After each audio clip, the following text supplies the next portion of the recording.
Hello, everybody, and welcome back to the next stage of today's event with semifinals Group D. I am joined by none other than Narwhal JP. JP, what's going on? How are you today, buddy? I am doing great. We've had a really exciting last day and a half of competition, and I'm really excited to see this absolutely stacked Group D take on these very unique Tarkov challenges in this tournament format.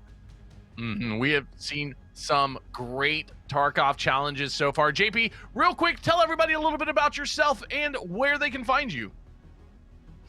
Hi, everybody. My name is Narwhal JP. You can find me on Twitter and Twitch at Narwhal JP. I'm a Tarkov streamer, Tarkov enjoyer, and brand new to casting in this situation. I stream every day after work most of the time and on weekends unless I'm casting. So that's where you can find me. Thank you, everybody. Whoa. We are very glad to have you here with us. And with that being said, though, we have a lot more action to come today. We are going to be going through semifinals Group D. Let's take a look at the competitors that will be competing in today's event. So with that being said, we are looking at Ash. He was my co-caster yesterday morning, competing today for an entire new round. He is hoping to make it to the championship. He was also saying that he was just hoping to, have some fun. So we'll see how that works out. We have Suddy, we have Ringar, we have Good Night TV, J Bebe, Lilia the Succubus, Ronin 141, Jeff Slays. It's Reefy, not Reefy, like it said earlier. That was his fault, by the way. Reefy, J Wilk 101, and it's Bubba. It's gonna be, so many of these competitors, they have competed across the board. We have seen them in things from Twitch rivals to us here at Evasion and beyond. They are absolutely no strangers to the competitive scene, JP. Absolutely. It is a really, really exciting group to do. I'm really on the lookout for Good Night, especially on Interchange. Jeff Slays, we know that he can absolutely slay out on customs. I've watched him do it myself. And I'm looking forward to seeing how some of these players that I haven't played with or see how they go in this tournament. Yes, exactly. I cannot wait. Let's go ahead and take a look at the rules real quick to refresh everybody that may not have been here for earlier group. These competitors are going into labs. They are tasked with killing as many raiders and PMCs in their way, extract with the most loot that they can. Bonus points are earned for every 50k worth of loot that they extract with.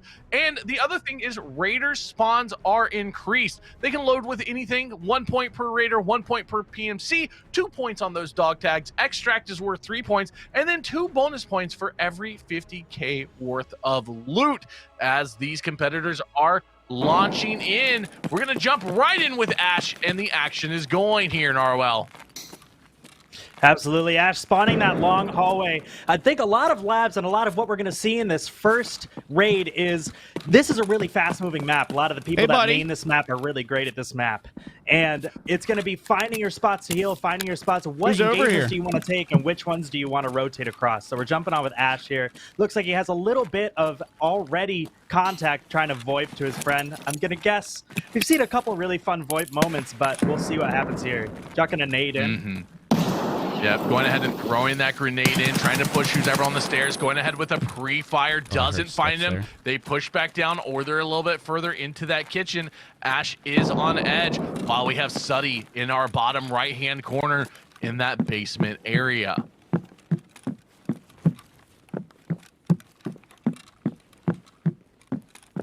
We are hearing that there are no kills quite yet. Usually you get some kills right off the rip, but it looks like people are playing it a little bit more conservative. And you gotta think sometimes, Bunny, that these labs mains, they know these other tournament players. They've run into them in pub matches. They've run into them maybe in tournaments before. They're really gonna make sure that they are taking their time, picking fights that they know they have a chance to win and seeing what happens.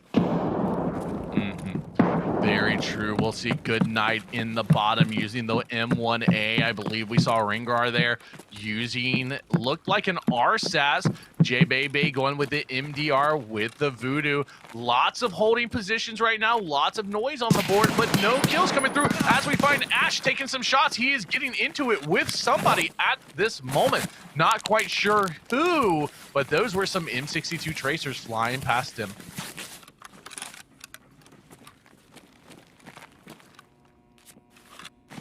And like I said, these labs parts are finding those places to heal. Ash healing that bleed right away and then taking the fight back again down that hallway. Not sure who he's fighting quite yet, but we are going to find out presently here, whether it's in the kill feed or otherwise. Don't really want now to go something that way. to note, he decided to Not a back good off angle that there. fight. He only had a left-hand don't really peek. know this He area, knew that which was is going to the be problem. dangerous to try to take it, but somebody is also running around hitting every button on This the is not map right ideal, now. guys, because that Wanting to was push out my the plan, was to players get down there, but and I do you know, not like throw a a wrench left-handed peek there. every one of these competitors' plans. I mean, I can check back and hopefully they assume I left. Absolutely. But one of the things that I really thought was going to come out here is that people were going to flock to those buttons, not necessarily to hit them, but to look for those people that love that button on reserve, that love those buttons on labs, to make sure that there is just a little bit more of an extra layer to what's happening. Like Suddy and Rangar looking right at each other almost, trying to find different angles to take this fight. Let's see what happens. I mean, I know I heard somebody down here, so I'm a little nervous about the way that Suddy is taking this fight. He's only going to have those left-hand ping. Ringar is peaks, whereas Ringar's in the strength position, holding that right, double checking over and over, just trying to see any kind of movement before he needs to pop out and take a few shots. And it comes down, but it doesn't matter. Suddy swings on him and drops him with the P90, something we have not seen at all today, Narwhal, or in this entire event. Suddy slaying out with that P90. P90 really strong here, Bunny. It's really awesome to see somebody using it in these kind of tournaments. SS190 is just a great round to use. A lot going around on Suddy. We're jumping on with Reefy right now. All right, let's take a look here at Reefy and Wilk. One of my favorite people, Reefy. Absolutely love this guy. We play often, and we always play labs. It gets crazy. He knows what he's doing here. Very high KD IRL. So here we go with Will getting into it, but Reefy hurt him, flung out, dropped him with that MDR, and breaks his legs.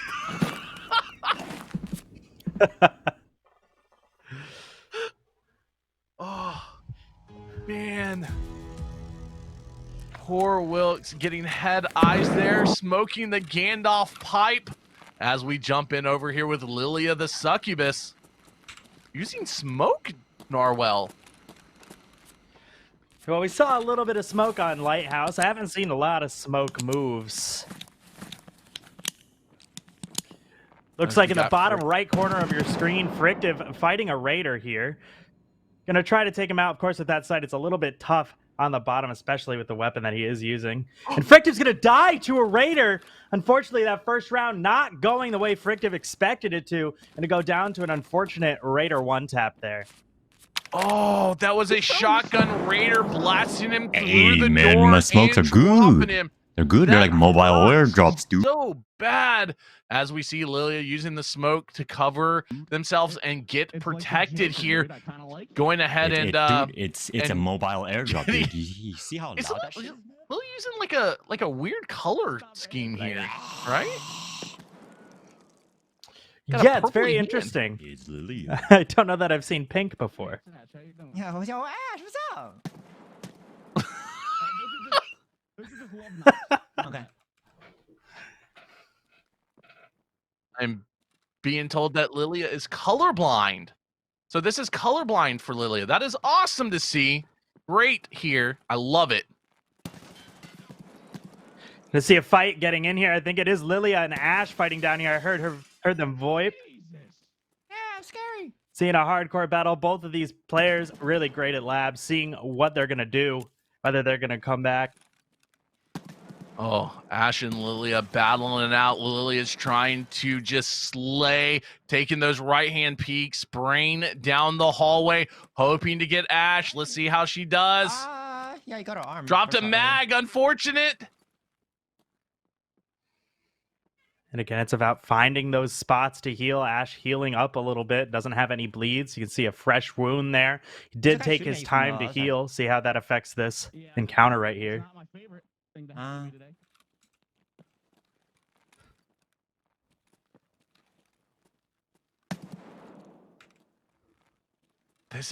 they are really just peek shoot, peek shoot, peek shoot. It's gonna come down who can get the peek at the right time to make this drop happen. Oh, they are battling it out. Lily's running low on ammo, and He made no sound. That's unfortunate. GG. he just pushed at the right time. So what happened there was Ash, Lilia didn't hear him because Lilia went to check the mag, and it caused audio for Lilia to hear the mag check and not hear Ash make that push. And that just worked out in Ash's favor there. GG's to both of these competitors.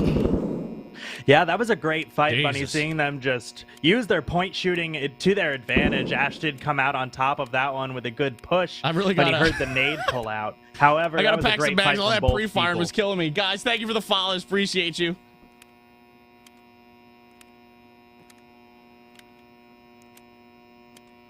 Little things that happen like this in so many of these games. GG's, Lilia. Every We just met game, Lilia the it's other day. amazing to me. We Super sweet. see like things like this that happen in Rainbow Six Siege where The things problem don't is, I'm blow at up properly. It's just gonna happen. It's like IRL sports. Random things happen. And that is one of those crazy, just random happenstances as J-Bay and British Ubba look like they may be battling down here in the basement. Jay taking it slow. He has a much different vibe when he's in tournaments than when he is on stream. His vibe is he's always positive. However, the way that he plays is much more cerebral, much smarter sometimes, checking every angle, hearing everything. Just listening. Let's see how this unfolds, see where and when they're going to push.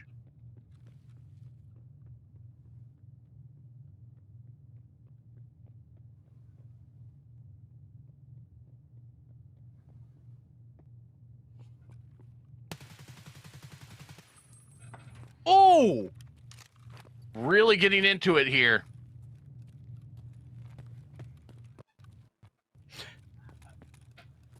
Oh, Bubba went down. Looks like he did kill him there. Oh, and Bubba does go down from J-Bay spray there, going ahead and dropping him with that nice little transfer. We see it from both of their perspectives. J-Bay is going to go ahead and listen, see if anybody else is around before he makes the push to secure that dog tag. And all of the attachments, because remember, every 50K that they get is going to be 2 bonus points as Suddy is running around over here towards the parking garage.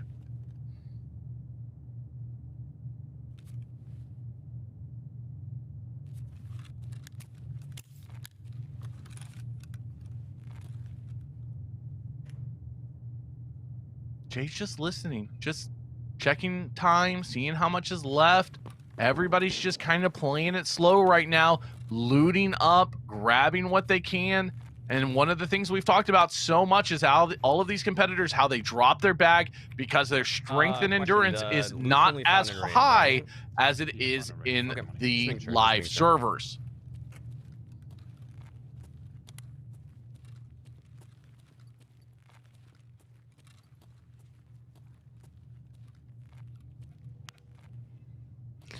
Looking at Jay, taking his time again, seeing if maybe he can use the best amount of time to his advantage, making sure that he can stay in every minute, get every raider, get every player kill that he possibly can. The bottom right of your screen, you see Suddy just getting out there. We're going to hop on with Ash in the bottom right here now. Suddy's happy with the kill that he got. He's happy with the points that he has. Going to go ahead and secure those. Play it safe, because we have seen so much during this competition over the past few days that every single one of the competitors is where they get so many points is from labs. This labs rate has really propelled. We saw it with Chusky in the very first group. Bad grenade by J-Bay as he throws that out, and he's going to go ahead and run backwards away from it a little bit. But we've saw it with Chusky. He got 59 points on his first raid, made it into third with that, held on to third through the entire raid with the entire competition, only getting 1 extra point as J-Bay thinks he hears somebody and is getting into a fight, spraying through that fence. J-Bay and Ash, good friends, VoIPing to each other before this fight happens. Just keeping the competitive spirit up. It's good to see in the first raid, of course. Hey, which one are you? What? Oh, okay, you're that one. You talking to someone else? Oh, I'm talking to whoever got this kill right here that I got their. Come get him.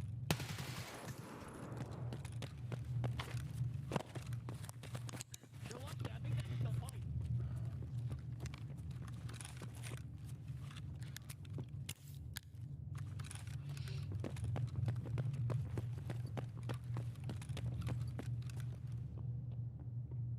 You hear them there. They're both kind of chatting it up, talking, circling one another over and over again.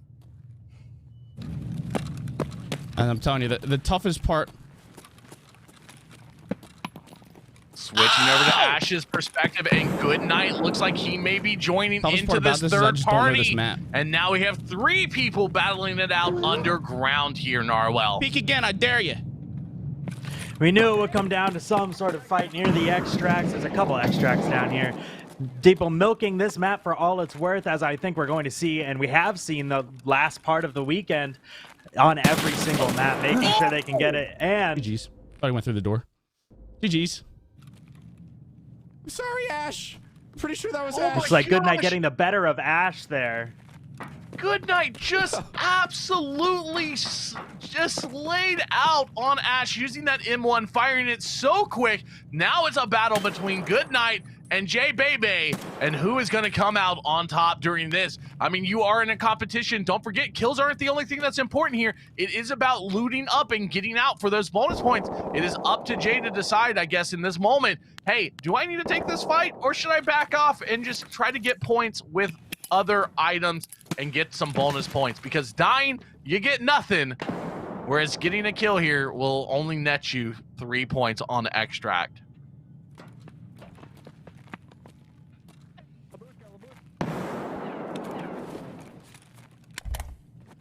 Here's some more VoIPing action happening here, Narwhal. Absolutely, J Bebe and Goodnight taking this nice and slow. Again, taking their chances to heal, peeking good angles, making sure they're not biting off more than they can chew right at the start of a fight.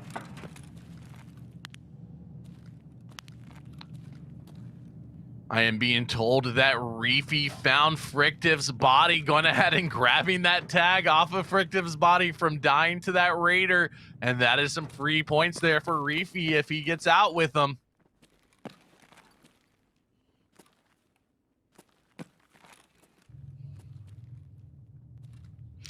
Jumping on now with J Bebe, still kind of looking for Goodnight down in the basement here. Lots of nades for both of these players.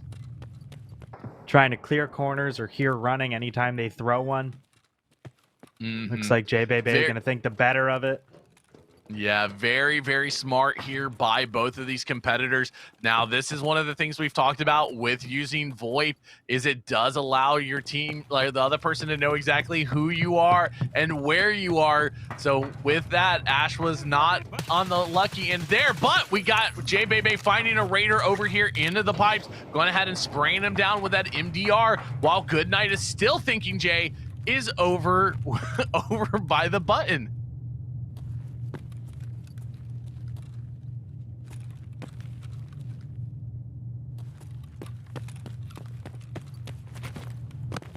Now, with that being said, though, no real action happening here, Narwhal. They are more just kind of looting up, killing raiders, moving around the map. We'll see. J Bebe went ahead and flanked all the way around where he thought Goodnight would be, going ahead and finding a beautiful shot that direction, but does not look like it connected, at least not for a kill shot. J Bebe going to go ahead and get on this body, see if he can't grab the tag, but the tag is already gone, if I'm not mistaken, and Ronan is holding up towards Cats.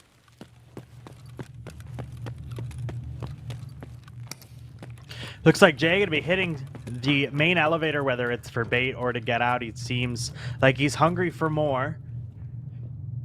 Ronan just posted up at the bottom right of your screen. Ronan posted up here, right near red card.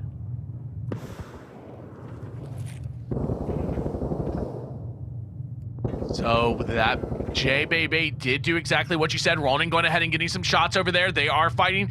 They are doesn't look like they dropped just yet, but we'll see what happens here.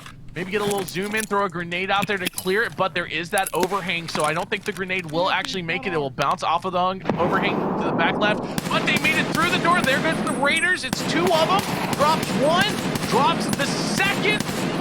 Maybe today. There we go, Narwhal. That was close. And take a look at what Reefy's doing. Reefy looks like he's trying to get the most out of that 50K bonus points in this raid, which is also what I would be doing. Absolutely looting himself up.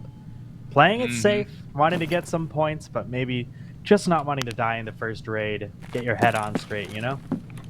Very, very true, because remember, it's every 50K is 2+ bonus points. So he is going to want to min-max that all the way up to get as many bonus points as possible and just play this as safe as possible. Going to go ahead and hit that button towards that power button and possibly move towards extract. With only 7 minutes left on here, we'll see what the competitors decide to do as time starts to tick away.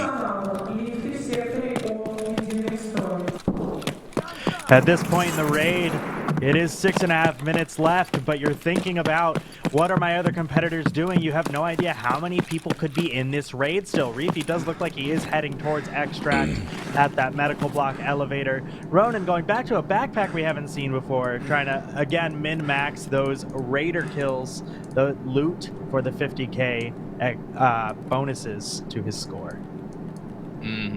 Yeah, going towards the much larger backpack here. Very good call here. Going with a M870. And this is another thing that I love about this competition and exactly what we're seeing here is it not only tests our competitors' PvP knowledge, but it also tests their loot knowledge. And what I mean by that is not necessarily how much something sells on the flea market, but how much things sell to the traders. And it allows us to see who's done their research and who hasn't. Absolutely. That'll be really interesting to see.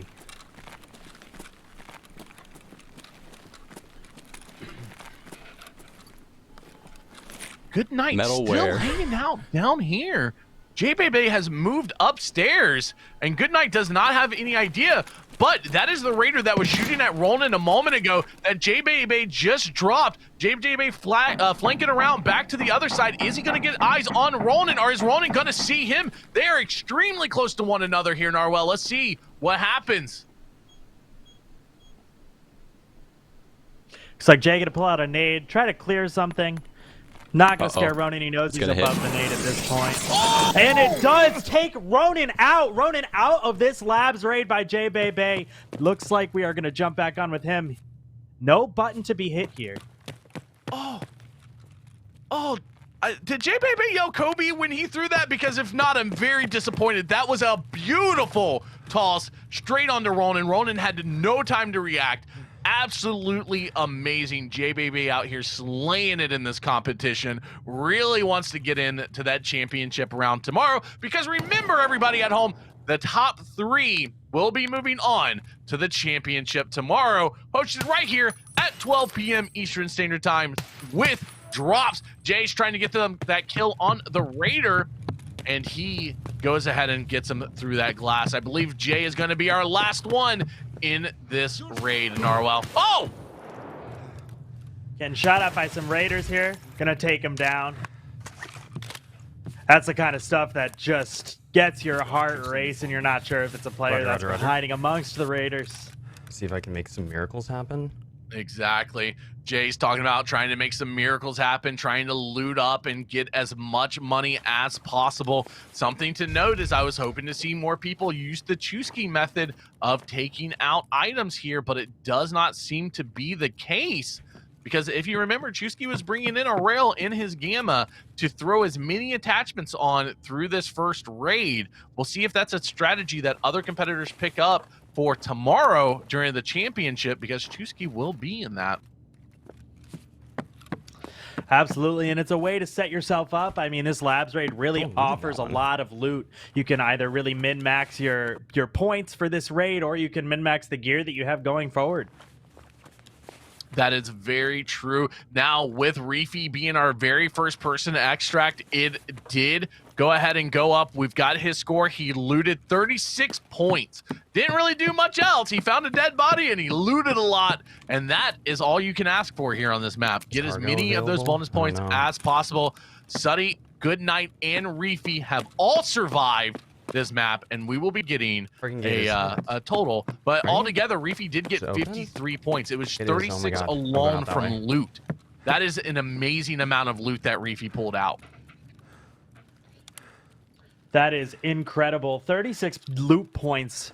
We saw the last group was pretty close around that 50-point area. So this should set him up really well for the rest of the tournament so far, Fluffy. Unfluffy. It almost sounded like someone on like a fucking shitty mic just be like, wah, you know. J-Bay is I'm so thinking nervous. that the doors are talking to him as he's moving towards this extract with 2 minutes left on the clock. He's our last one in the raid. Oh, we are going to see exactly where everyone falls after this first raid. I mean, this is what we talked about. We have seen it all weekend long, where this first raid kind of sets the momentum going forward for our competitors. Very few changes happen after this first raid, and it has been just crazy, crazy, crazy. Reefy, let's bring it. I think the scores are ready, Narwhal. Let's bring those up. Go ahead and tell me, let's see where everybody is sitting here. Well, as we talked about before, Bunny, Reefy coming out of that raid with 53 points, finding a dog tag and getting 36 points just in loot. So he will take our first place after this first round.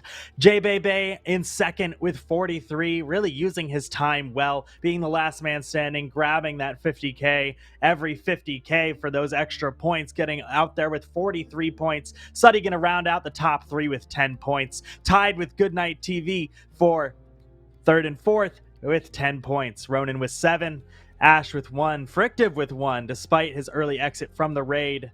And the rest of us just attempting to get points on the board. We got 4 more raids. No one is out of it yet, but the tone is definitely set, Bunny. The tone is set. I mean, this is something interesting. Suddy was the first one to get out. He played it safe, which was very smart, but racking up only 10 points in loot. I mean, it's one of those things where I am a huge fan of get out, play it safe, get the points that you need, and then move on to the next round. Guys, with that being said, we are about to get our competitors ready to move on to the next map. But before we do, guys, make sure you head over to the website, over to evasion.gg. So that way, if you need to know any of the rule sets that we are going off of today, you can find that information over on the website. You can also find information about the merch store, evasion.gg/merch. Pick up everything from the jerseys that you'll see the competitive team wearing all weekend, which we have quite a few members of the competitive team in the championship tomorrow and competing right now. Also, a huge shout out and much love to our sponsors. I'll be shouting them out all day because honestly, it was very, very awesome to get to work with these amazing sponsorships. We have Goodies Granola, we have Empire Jerky, and Stints Built PC. Show all of them some love. All right. Narwhal, let's take a look because we are going into Interchange. Now, this is a map that is a lot of people's... You either love this map or you hate this map, but tell the people at home exactly what we can expect here on Interchange today. On Interchange, we have our mission shopping for LAN Party. PMCs are tasked with collecting enough items to build a PC and extracting with those parts. Extra points awarded for finding bonus PC parts. Multiple bonus PC parts may be collected. Points for killing scavs, PMCs, and Killa. So it looks like we have any loadout for starting loadout not allowed. Reap, Fleer, T7s, 1 point per scav kill, 1 point for PMC kill. A dog tag on extract, you get 2 more points. And extracting, of course, gives you 3 extra points. 1 point per PC part, those would be the CPU, RAM, power supply unit, power cord, hard drive, or CPU cooler. And bonus PC parts, 3 points each, that's SSD drives, GPUs, working LCDs, and flash drives.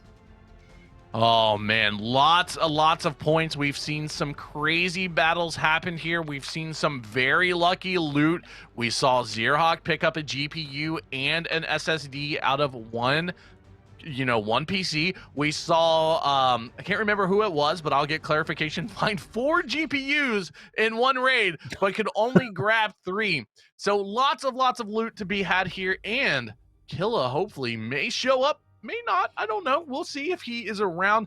But it's a lot of points. There's a lot going on here, and all of the battles that we've seen on the outside have just been as entertaining as the battles that we've seen on the inside of Interchange. It's one of the reasons that this map is amazing. It's one of the best balanced maps around, because not only do you have fights in one of the best, I'm gonna say best, because this map really is this was my home. I lived and mained this map forever. I will always hold a special place in my heart, and it is just entertaining to watch here, Narwhal. You just have to remember that no matter how much you play this map, no matter how much you love it or main it, this is Killa's Mall. You got to watch out for him. Yeah, that is also true. It is Killa's Mall, and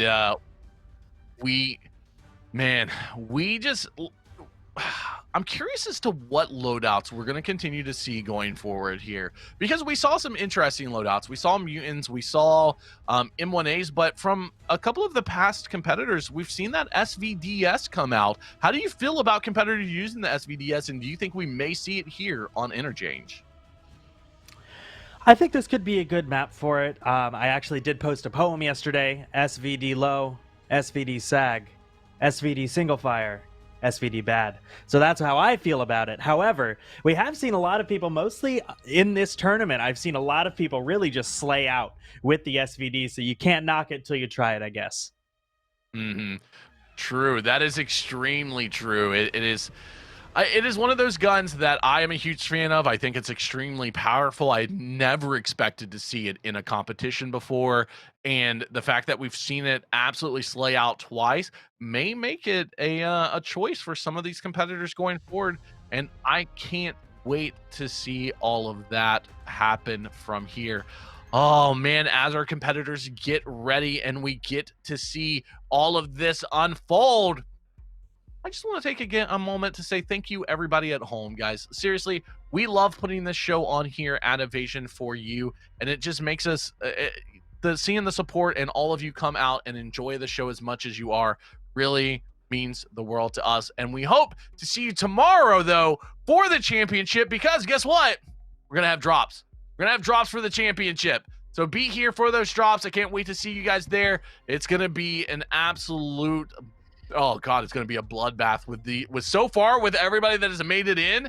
I am expecting to see either really low scores because everybody's dead each raid, or very high scores because they have figured out exactly how to min-max these competitions. As we get ready, and we are about to jump in with our first competitor loading into Interchange, the thing I'm curious is, what do you think is the best spawn, Narwhal, for this map? Where would you like to spawn?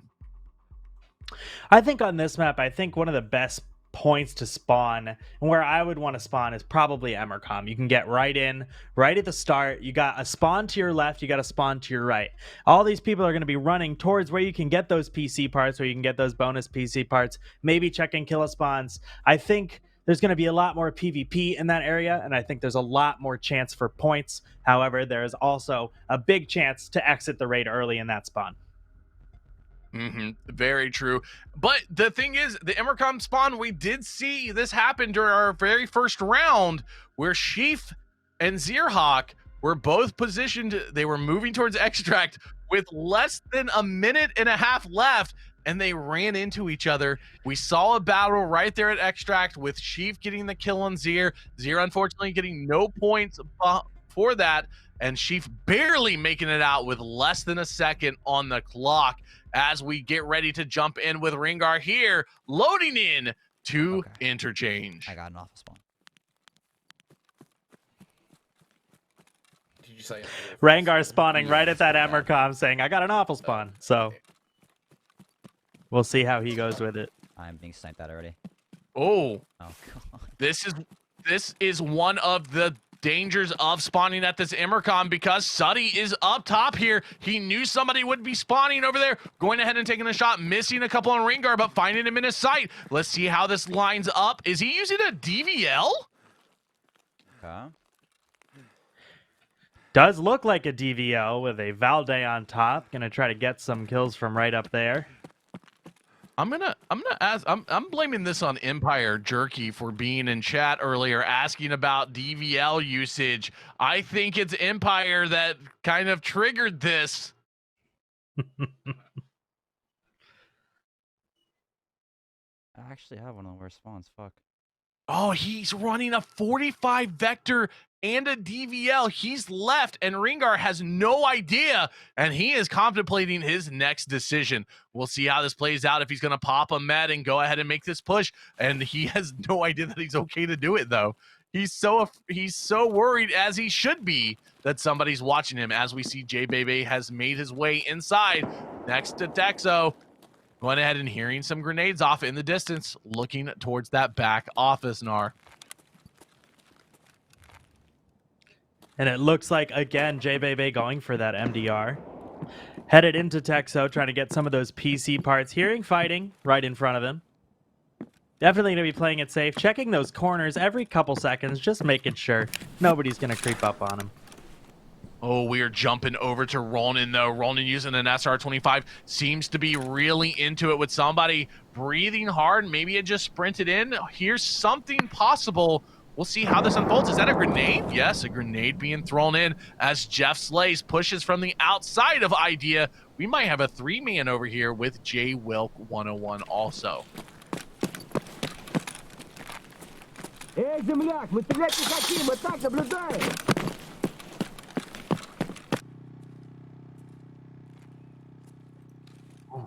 Ash also underneath here. We have 4 competitors all on this Idea side. Looks like Jay Wilkes did spot out Ash. Ash has no idea that somebody's there, but he's going ahead and checking. We'll see if they can get shots on one another there. Oh, I'm sorry. Jay Wilk is all the way over by Hole. I thought they were a lot closer to one another. I apologize. But Ash is getting lit up and goes down. Jay Wilk finds him as he makes the push up the hole. Doesn't matter. Ash goes down to Jay Wilk. Beautiful kill there. Straight to the chest. That Gazelle is zeroed out. The Gazelle might be 0, but the SVDS coming out on top of another fight in this tournament. This Power, right? is so insane because of a couple of shots that rang out that aren't even near him anymore. He has completely stalled his gameplay. He has not moved from the spot. He thinks he's in so much danger. I mean, this is what just one shot will do to a competitor. Like, because you know it's another competitor. You know that money's on the line. You know that trying to get into the top 3, he's just frozen up a little bit, but has decided to push off of that and make a run. And he seems to be like he's going to be okay. Right, he can get underground. That's about all I can think of. Yeah, I'm not worried It does about, like, seem getting to have underground. I'm completely worried about stopped getting his underground and, like, progress the in power this falling away raid. from me. Unfortunately, it was a DVL, so he's not That's quite what I'm worried sure about right where now. it came from since it is very quiet. However, there is a bonus in that the spawn down to his right, if there was one, there probably also couldn't hear where the shots came from, just hearing the pings. Mm-hmm. Looks like we have Good Night underneath. I can't really tell which side of the mall Good Night is on, but it does seem like he is getting shots onto something in your bottom right-hand corner. Might be a scav, could be a player that he's taking a shot at using M62 through that M1A.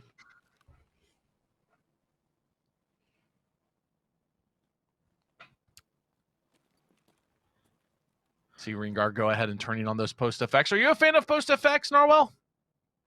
Well, I am, Bunny, and one of the things that I enjoyed seeing was actually those colorblind mode in the last one. My brain does a thing where I cannot see the color green, so a lot of maps have been really difficult for me until now with those post-effects settings really tuned in. Gotcha. Yeah, they definitely have some benefits there. Got Jay Wilkes on the screen with its Bubba holding. He hears this fighting. Jay Wilkes dropping a scav in the middle. Bubba's going to go ahead and hear that, get up a high ground, see if he can't spot him out and get some shots here.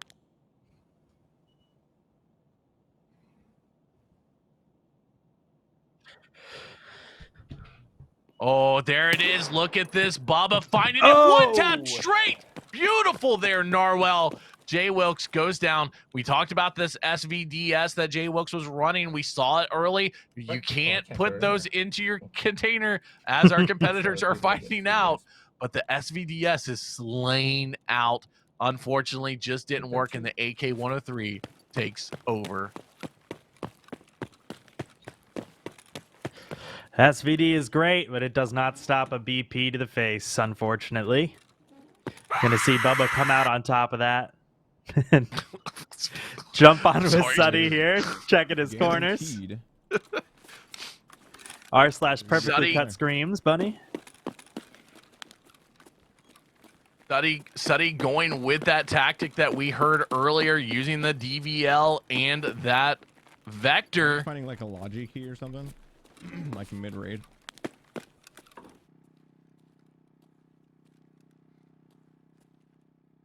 Ooh, is this Ringar and Jeff Slay circling one another? Jeff is under. He's right under that ramp, and Ringar's just off. And I don't think either one has hurt each other yet because they're. Ringar's just playing very passive now. I think he's on edge because of what happened early. But Jeff is just relaxed. He has no idea. He's just chilling. You know, Jeff can be really good in these high-pressure situations. However, I don't know that he knows this is a high-pressure situation quite yet. Rangar playing it very slow, checking other corners. The person he's looking for right under that ramp. Looks like he might know. Oh, Jeff going ahead and spraying out some. Oh, look at this right here. Grenade comes in. Beautiful by Ringar. Dropping him. Love to see it. Go ahead and secure that tag. Pick it up. Guys, can't go into the container.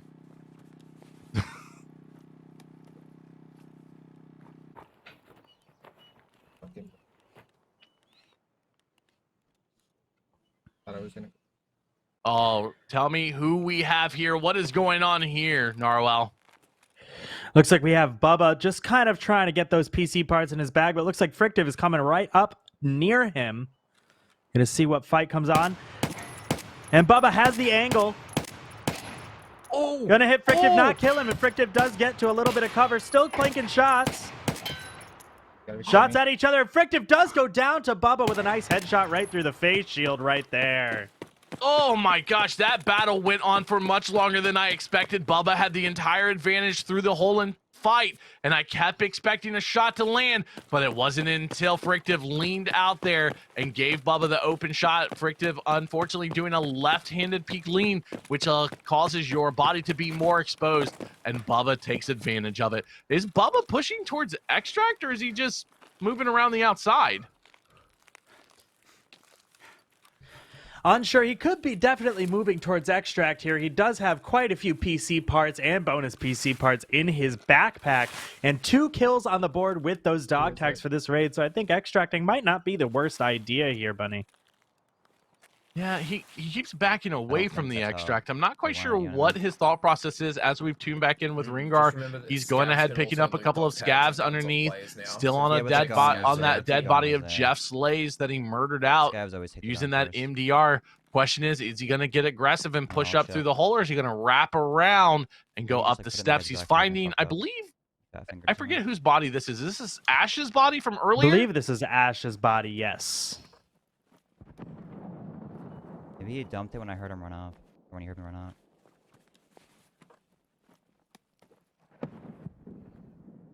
This is a really, really smart tactic that Ringar's doing.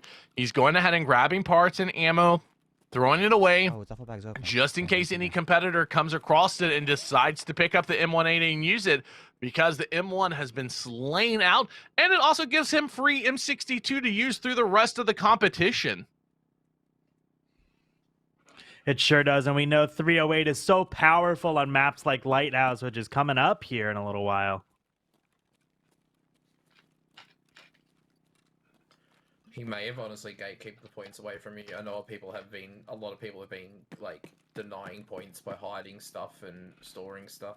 Yeah, that's kind of what I assume. I think like he heard me coming up and he threw it, and like he'd have to throw it in a spot where he'd remember it. I'm gonna look for like another like 30 seconds, and if it's not here, I'm just out of here. I can't obviously look for it forever. Oh, good it comms has to go with behind the cars Ringar's somewhere. battle mod there, talking about where know, the he didn't, points like, could have move been too much thrown, from where I trying to was. look for anything because he knows that Over people here are somewhere. gatekeeping points. It's a in the very, duffel bag. very Those are my strong best guys. strategy that we've seen throughout the entire forget. competition of throwing points to hide it so that way if you die, a competitor cannot find it. We saw a lot on Labs. We've seen it a lot on Lighthouse. And we, we're seeing it here quite possibly. Or it could be one of those things, and this is something everybody always goes through. You try to piece together the puzzle of what has happened, and sometimes you're just completely off the mark, and there was nothing that happened. Absolutely, but we're really seeing those parts of the game play out. This group has had the benefit of being able to watch the last 3 groups compete, and they're going last today, so I think we're going to see a lot more of playing the tournament rather than playing Tarkov, if you catch my drift. A lot of these people are understanding, how it's played, how to win, how to get points, how to get other people to not get points, to really play it out to their advantage. Narwhal, look what's happening right here. Lilia is creeping up on Ringar. Ringar has no idea, but Lilia is going ahead and creeping up, sneaky over along this wall very slowly.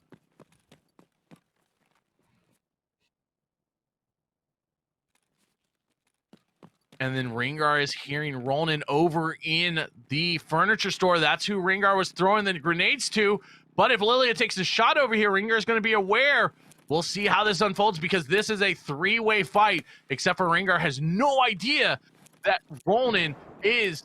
And then here it comes. She shoots at Ringar. He didn't see the bullet or isn't reacting, or we're on a little bit of a delay. Could be any of those things. We'll find out. I think he's aware, though. What was my bag at? Oh, he's looking for his bag. I don't think he knows.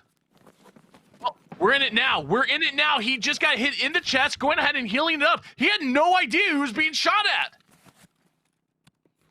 Well, he definitely knows now, and we know Rangar has the capacity for these fights. We've seen it twice. Seeing what Lilia can do here. An unfortunate early exit in the last raid, but they've got a chance here. Oh, they are just circling each other. This is the thing. Everybody at home needs to understand that me and Narwhal, we have no idea what's happening either. It is just, we are witnessing the same things you are. And Lilia threw a smoke. We've seen this before. Lilia using the smoke and the peak game to their advantage in this raid. In every raid. Playing it really slow. Both trying to get just the slightest advantage on the other. But they are getting very close. It is too close to call right now. First bit of flurries. Ooh. This is what we talk about so much about these. Yeah, this is what we talk about here, Narwhal, these right-hand versus left-hand peaks, but it doesn't matter. Ringar's going to come around with that right-hand peak and drop Lilia with a beautiful spray across the chest to the head to drop Lilia, and Ringar's going to win that fight. A great fight from both parties. GG's all around. Rangar having a slow start to this raid, but really showing us why he's here. He is here to compete, Bunny. That is true.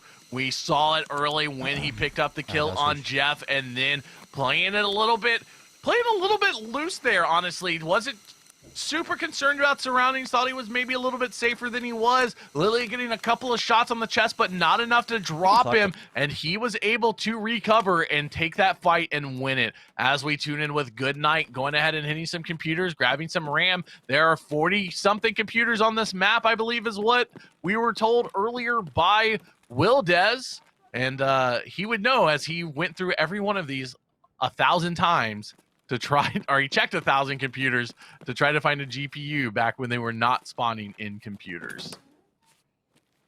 Take a look at Reefy in the bottom as we bring up the points here. Once again, letting everybody know that's the task. Looks like Reefy and Goodnight are getting into it. Goodnight's going to shoot the light out. Reefy said, I'm not having that. Hold on. I'm going to reposition here.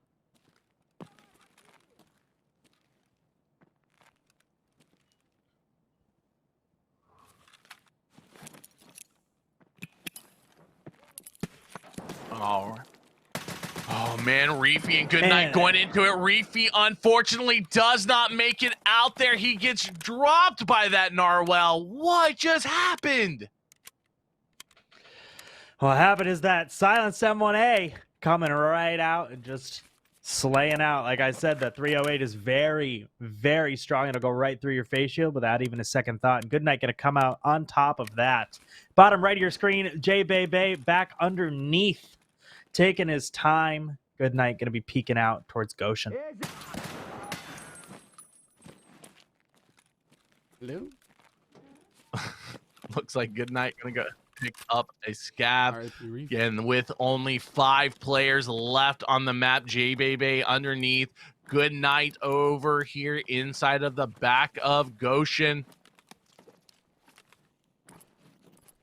Do you have PC parts? Oh man, Suddy, Rangar. I mean, they're still, you know what? Honestly, with the people that are left up here, Narwhal, we could still see a lot of slaying out. 9 minutes left on the board. What are you expecting from this group? Absolutely. I'm expecting, you assume that there's not the full amount of players. There's not a ton of players left. People are going to be trying to grab these bonus PC parts, grab their regular PC parts, maybe just get out here. I think we'll probably see a little bit more PvP either underground or on the way to extract. Looks like Ronan is back outside now. These fights outside with Suddy also laying down outside, maybe trying to get some extra points. Just trying to use that time to their advantage here. Now, I'm curious. Suddy looks like he's making his way to extract. And what I'm wondering is how much stamina he has and what he has on him. Does he have like a lot of power supplies or something? That is the question, because he keeps laying down to regain stam. But it might just, it might just be one of those situations also, where he just is like, nah, this is faster to keep moving. But he's going to hit a stash. He doesn't have really anything. It doesn't look like he does. He just got one of those PC parts, a PSU. That's going to be an extra point for him there. But his backpack looking kind of empty. Maybe just biding his time, waiting for somebody to come this way. Wait. Definitely could be having 2 weapons on his back here, putting him a little bit overweight. He doesn't have max endurance or as high endurance as he's used to, so he is going to have to take these rotates a little bit slower. Looks like he may have heard someone, chucked a nade, popped a probe. That's exactly what I was about to say. He's throwing a grenade out, but he doesn't seem too worried, though, because he has decided to go ahead and loot this, trying to find any more PC parts. Interesting. He's like backing, throwing a grenade, maybe trying to force somebody off and say, hey, don't come over here. I'm over here, and making another push. But it's a very dangerous push, as we check with Goodnight, who is inside, hanging out at the back of Goshen. He thinks he hears something, or he's trying to decide maybe how he wants to play this.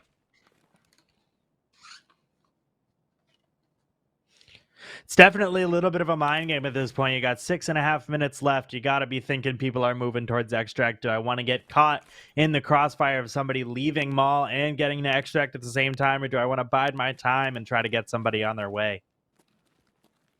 Suddy looks like he's going to go ahead and move towards that extract. He's going to go ahead and get out. But it seems like Jeff Slays may be on Ronan's hills as Ronan is making his way on the outside. So we may be getting a fight out there where Goodnight's going to go ahead and pop a shot at a scav, walking from the right to left there.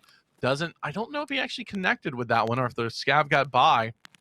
Rangar still is at the front over here. We might be getting into a fight. Going ahead and picking up that scav right there, maybe. Looks like Rangar has a fair share of PC parts here.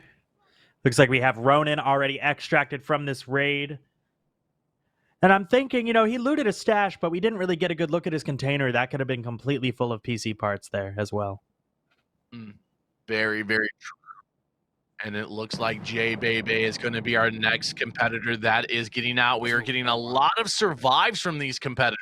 Something I was not expecting. I was only expecting like maybe 2, 3 at the most getting out, but it seems to be this group is valuing that survival over the fights, unlike the other groups that we've seen the past 2 days. Absolutely. Both taking their time and getting out when they feel it's necessary. It's been really important in these last few tournaments. The people that survive tend to do better. You get no points for any of that gear that you bring out if you do not survive. Something to note, though, Ringar is pushing back towards that Immercom extract, but that's not his extract. That's where he spawned. So I'm wondering where he's going. If he's concerned that too many computers have been checked, so he's trying to hit back. See, he thinks he hears something, so he's a little apprehensive. He's trying to bait maybe with the back search. At first, doesn't really hear anything, but doesn't have anything either. Going to go ahead and grab a drink for his PMC. Want to stay hydrated.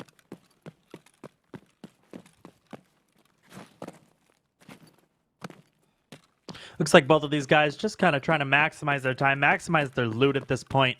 I think the PvP time is kind of come and gone. They could catch up to each other, I guess, now, but trying to maximize that time, get those survival points, get those PC parts out of the raid.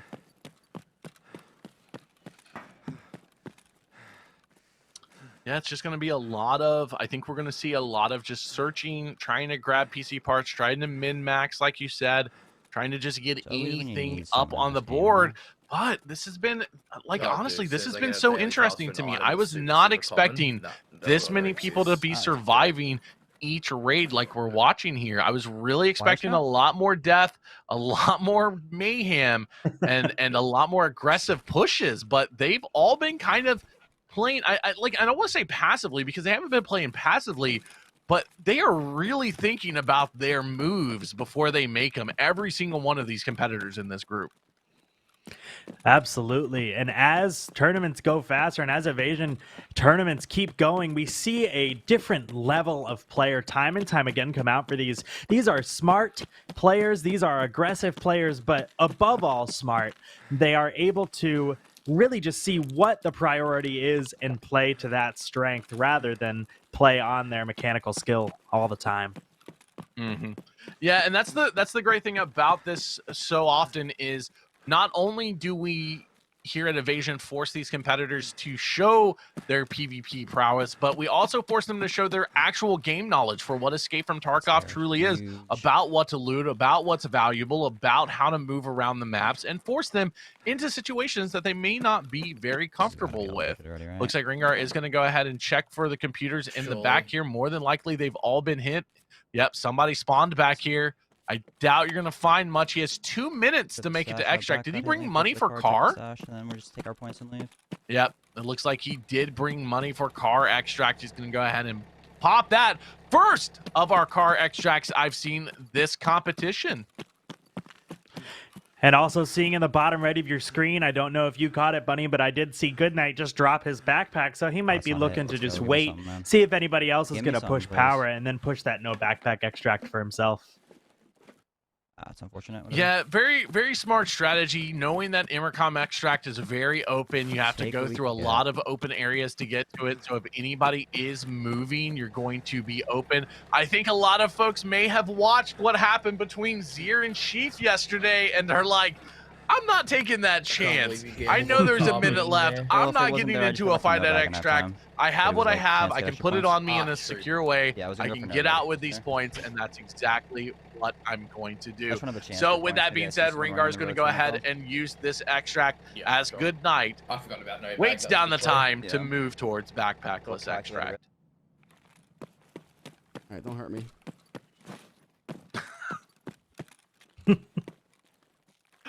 Oh, the good old don't hurt me. Let me clear this. Let's check. Very important to check this over and over again. And man, I cannot wait to see what points are going to be I can't wait to see where the points fall after this match and all of these folks are out. All right. Take it. Not enough. With that being said, Narwhal, they are out. 2 maps under their belt, 3 left to go. Let's take a look and get ready and see where our competitors have fallen with these points, because I'm not sure how much it's changed, but look at this. Narwhal, J-Baby jumping into first with 66 points, really taking that lead, but not too far behind. Who is that right there?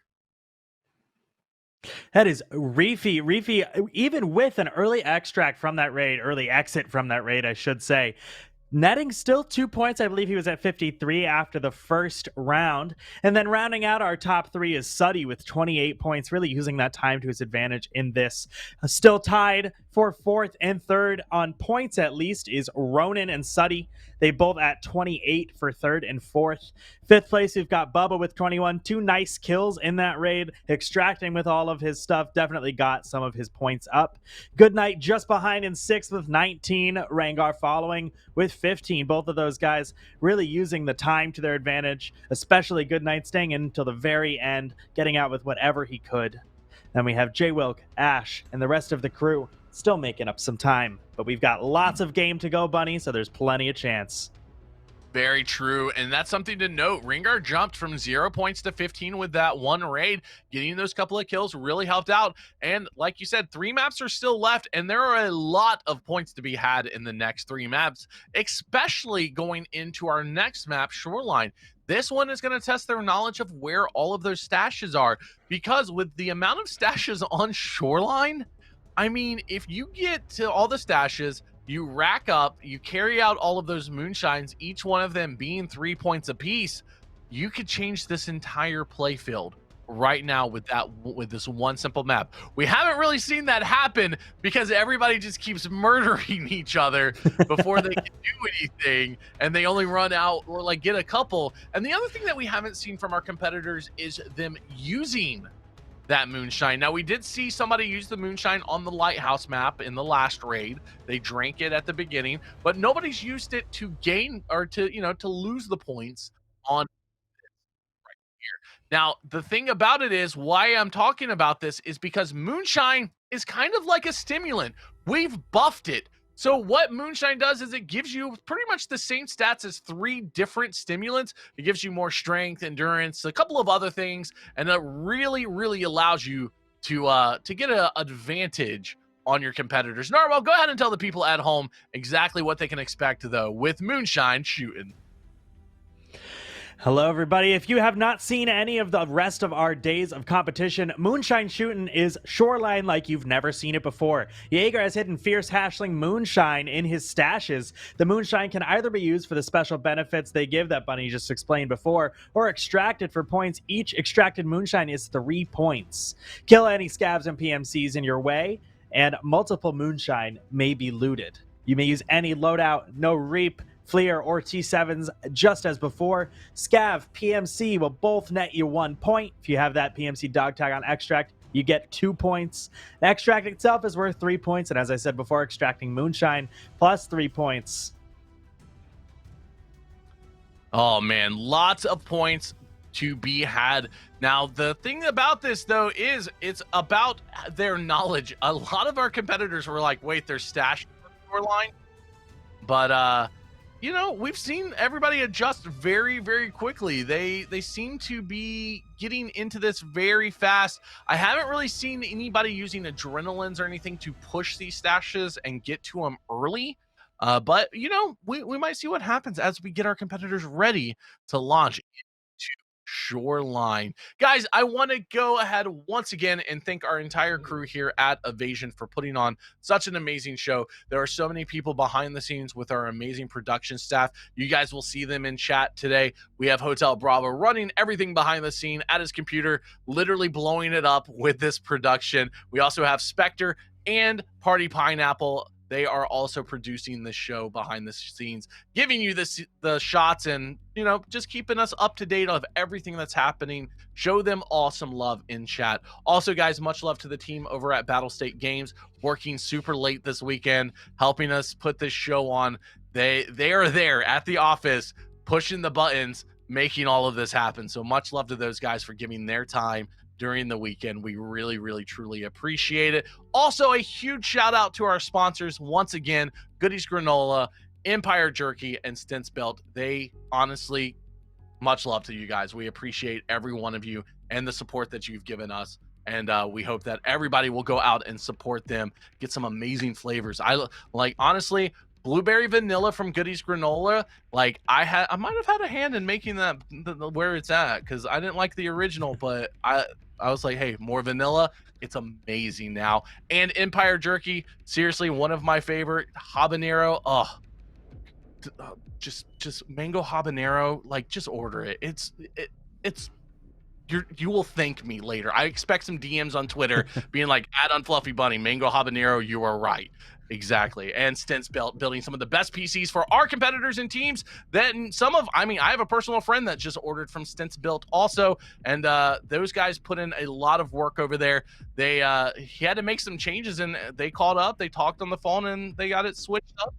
Gave him, got him exactly what he needed to be able to play games at max FPS. Guys, go check out Stint's build also. Love all of our ask for better ones. But with that being said, though, let's hop in right with our competitors and see exactly what unfolds here with Rengar on good old Shoreline. I think the most interesting part about this map, about watching this map in this tournament setting, is most of the fights are outside. There's really no reason to go to resort. Looks like we might have a fight right away here. Ooh, are we getting a spawn fight between Jeff and Rengar over here? It's quite possible. Looks like we are, but Jeff is the one that gets absolutely slayed. Oh! That happened faster than I expected. So glad I caught that guy. Okay, now there's 4 spawns to my right, and every one of those fucking spawns fights every single time. So I'm not going to go anywhere near there. Now, this is something to point out. I want everybody at home to take note of what he's doing. He is pushing a very dangerous stash, but you hear him talking to his chat. He's talking it out. He's saying, "Hey, there's spawns here. There's spawns there. I push." The thing is, like, really knowledgeable about the game, as you can gets tell. trapped and like no one comes over here. Didn't realize. Oh, my fault, bro. Sorry, I was gonna say, like, and we're seeing, Rengar, I believe, if I'm correct, also took out Jeff Slays in the last map. The only real danger is like the spawns by the village. I'm so nervous about this, like what I'm afraid so of. nervous about Rengar being out here in the open, because if anybody spawned up towards the cottages a little bit and is looking this way, he is out in the open. I'll take everything out. I don't know what's on there. It's huge.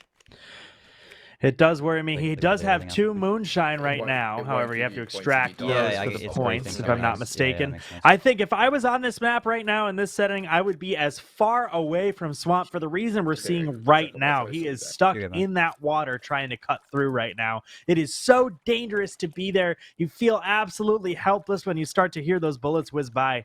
He is going to get through this part. He'd be back on solid ground, checking some more stashes. He has done his research. He knows where these stashes are, but doesn't still make them safe. They are extremely dangerous to push through. And that is, man, it makes me so nervous, him being in the swamp. It really, truly does.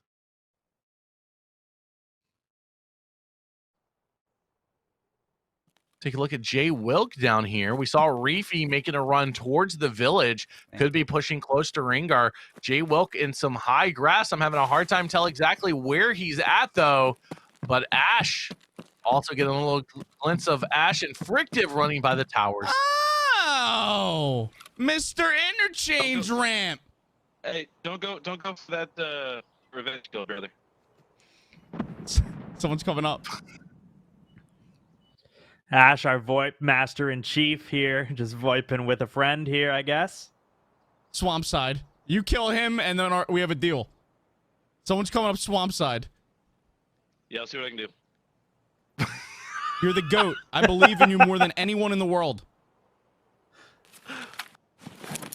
I'll scare him. Yeet! Oh, he's getting shot! This did not go Getting your shot, way! Frictive! Frictive went ahead and finding Ash and dropping him from behind, but that still means there is another person on the other side of the map from Frictive. Remember I said no I'm CMS not kit? sure who he was chatting with. Well, we still Frictive don't picking have up a that CMS kill. kit. We broke.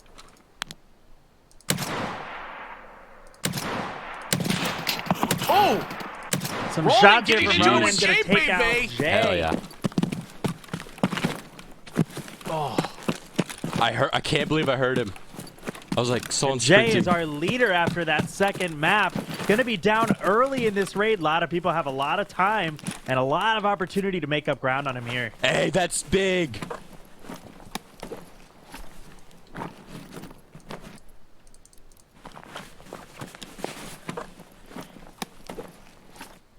Hit a water and Unfortunately, crackers. no I'll take it. moonshine there. That's actually a good helmet. Fast MT with a slap plate. Really good helmet. Really good pings. High chance of ricochet as well. Ronan taking out the leader of our tournament currently.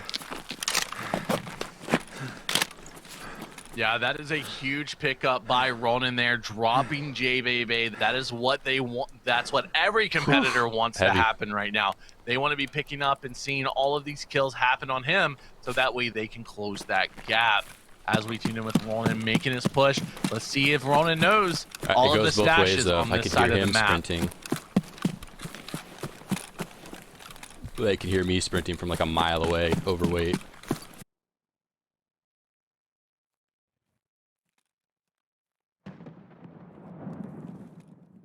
As we tune in with Lilia the Succubus, I think she hears somebody. She's creeping up the mountain. Suddy going ahead and hitting a couple of the stashes in the village. There are people everywhere close to him, and he has also decided to rock that SVDS here, Narwhal. You know, I've always said that the SVD is kind of like when you have to read a book you really like, but for school. Kind of like, I have to do it for Punisher 6, and I like it.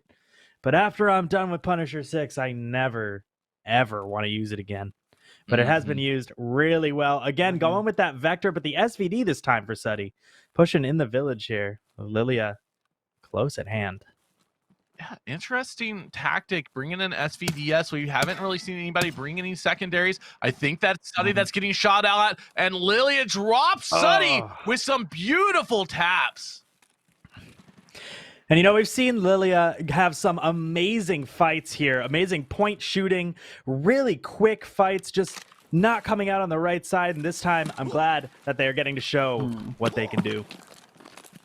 Now, Frictive did say before that he doesn't have a CMS kit or a serve kit this raid. He just has a Grizzly in that secure container. So I think he's going to continue to pop pain until he can walk over and loot a body or get a CMS kit some other way. But Bubba on the other side of that back rock near the UAV, going to be peeking the side that Frictive's actually coming out on. I want the dog tag, but I want to live too. Now I'm wondering if Bubba is... Wait, who is that? And Bubba is down! Oh! A little bit of both. Frictive gets Bubba with that beautiful shot there, not expecting it. I believe Bubba is who being talked to by Ash, giving Frictive the opportunity, unless there is still another person up over here. I am being told that Rengar went ahead and survived and got out. Not quite sure how many moonshines, but we do have Goodnight creeping up behind Frictive, and Frictive has zero idea about what is lurking behind him. And Frictive's got to have close to 0 painkillers. He's going to be getting shot at by Goodnight here. And he is down. Goodnight taking out Frictive here. Goodnight getting some good points on the board as Bubba is also gone. He can grab any moonshine or any dog tags on those bodies as well. He is looking good. Ash's body there as well. Very, very clean by Goodnight, picking up that shot, waiting until he laid down, getting the perfect shot as we bring up Lilia and Brick and Reefy. But Reefy going ahead. Lilia had the drop, but Reefy did not care. Said, I've got an MDR, I win, and drops Lilia with a beautiful spray down. There's a third party. That is, I believe Lilia was on the body of Suddy that Lilia had killed earlier, and Reefy just happened to stumble upon the looting and gets a beautiful slay out there. Absolutely beautiful play by Reefy. You just can't buy one. You know, you can, but you don't want to. You want to spend the money on that. So now we have Reefy and Goodnight. They're a little ways away from one another on this map, but they are both looting up all of these kills, grabbing these bodies, grabbing these tags, allowing them to get as many points as they can. It's loot time now for these last few competitors in the tournament.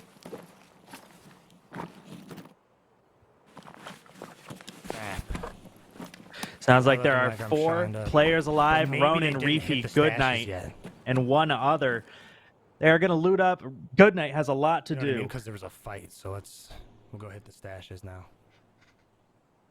I like this tactic. You hear Reefy talking it out with this chat, specifically saying, all right, good fights, everything. Now we can go hit the stashes. You know, they have to be aware at least some point that if they've killed this many and there's many bodies here, that they expect at least the minimum of these kind of fights happening on other sides of the map. As we see somebody rocking that bear outfit. Those poor bears, man, they had it hard coming into this this qualifier because they had to kill the rogues. And as we all know, bears and rogues do not get along. Please no one see me while I do this. I beg you.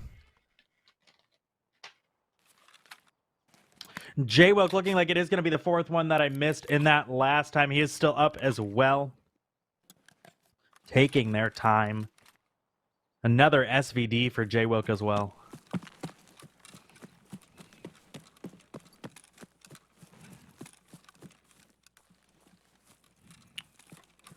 Looks like Ronan and J-Wilk here are closing in, possibly on top of each other. J-Wilk going to go ahead, drink, check inventory, see what's needed here.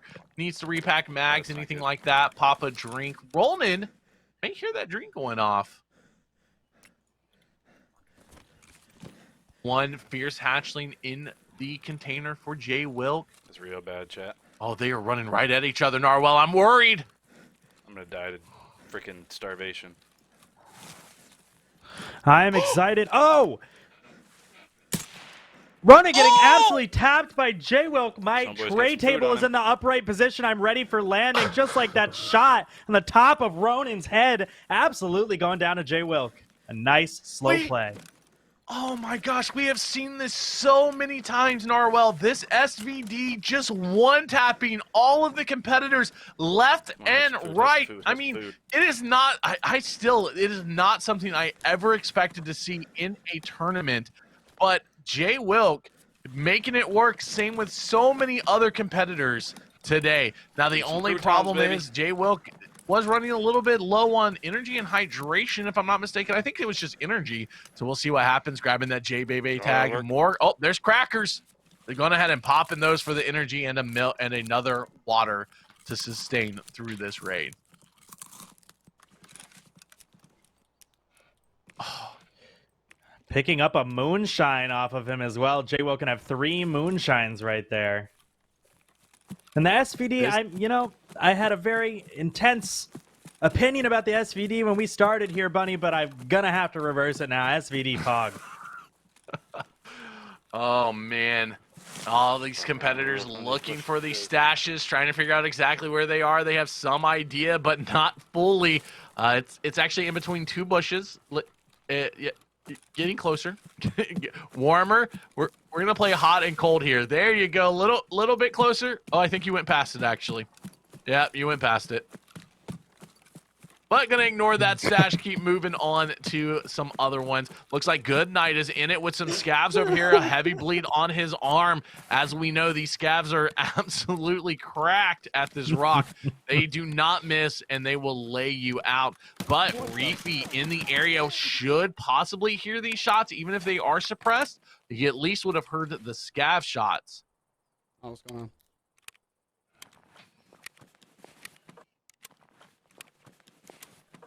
This Path to Shoreline extract has been a really awesome and welcome addition to Shoreline, but it is really interesting seeing in this tournament a lot of people over by the village looting those stashes like we saw Rangar doing, but a lot of people getting out Path to Shoreline because they know that places like Tunnel are camped, or places like Tunnel have too many angles to feel like you're safe at all, as safe as you can feel. But it's interesting seeing people fight from one end of the extract to the other, which is I think what we might get with Goodnight and Reefy. Yeah, that is definitely possible. Reefy's got his eyes up. He's looking. Should hear Goodnight. They are getting close to one another. I wonder what's about to happen here. Goodnight is pushing out into the swamp a little bit.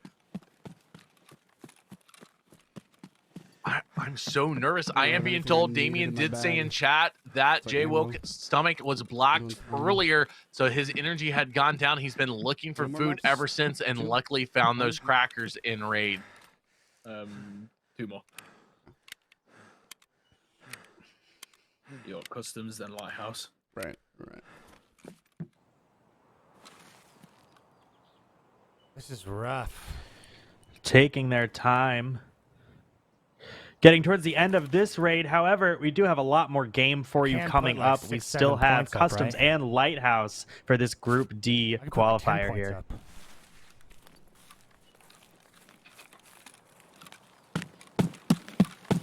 Reefy falling back a little bit. Oh, I might just bank doesn't them, look dude. like Reefy is finding Goodnight. Goodnight hanging out inside this building. This is what we talk about we all have, the like, a time when you get the decent lead on perspective third, or of no? competitors. You never realize exactly how close you are to somebody tell else me at what's any up. given Can moment. you tell- And Reefy has decided probably to move to yelling at Extract me. with 10 There's a minutes whole bunch of left other on the stashes. clock, Like, I'm while sorry, Goodnight okay? is trying to work out what he wants to do for the rest of this raid.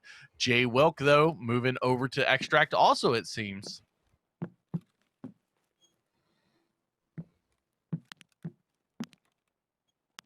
So started stuttering.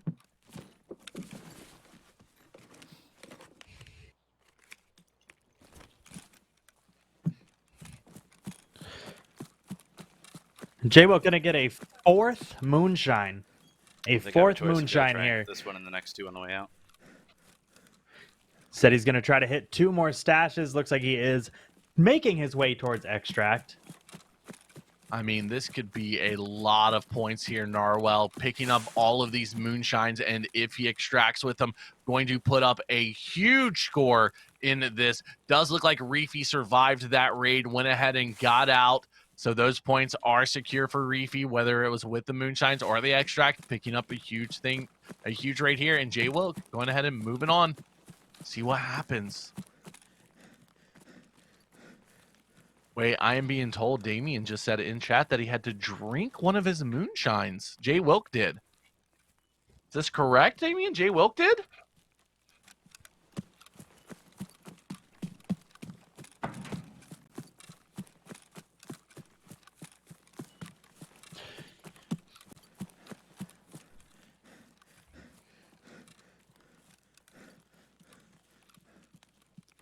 Don't have a whole lot of time to be cautious. Wow, okay. 'Cause I am 8 minutes freaking left starving. in this tournament. 8 minutes is a lifetime, as we've seen with so many competitors push all the way to the last few seconds. It has cost some of our competitors. It has benefited other ones.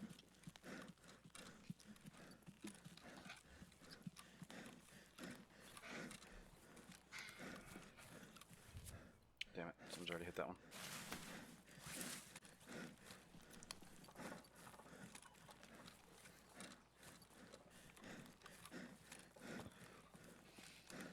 Now, this is something I want to note. Jay Wilkes seems to know where a lot of these stashes are on this side of the map, making his way over there, picking up a couple of moonshines. He does have a free slot for a moonshine in his gamma container that he hasn't replaced the one he drank.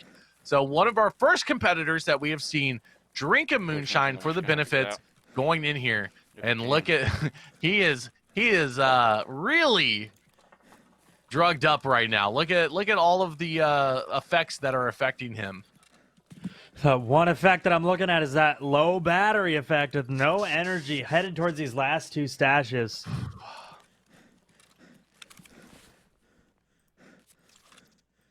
Gonna drink another moonshine.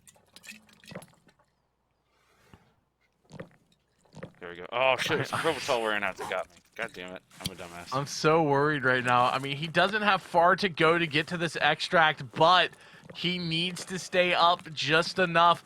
He hopefully will be able to replace the 2 moonshines, but he doesn't know if these have been hit or not because he's drinking moonshines with no idea if he can replace those points. That is 6 points down the drain between those 2 moonshines that he drank.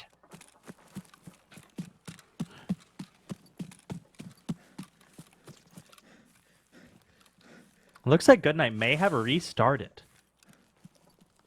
May have been having a little bit of an issue with his stream PC. Going ahead and trying to get back in. J-Woke really hoping to grab a replacement moonshine, and it is not there. So that is still 6 points down. not realizing that Jay Bebe and some of the other competitors had already been over here and hit this. How far? Jay Wilk is going to take the extract right behind him, I hope. Right? Yeah. 10, 13 points. Nar, 14. what is he doing? I don't really know. Maybe he's going back down to the water to loot that other stash. I think he skipped it running towards the railway.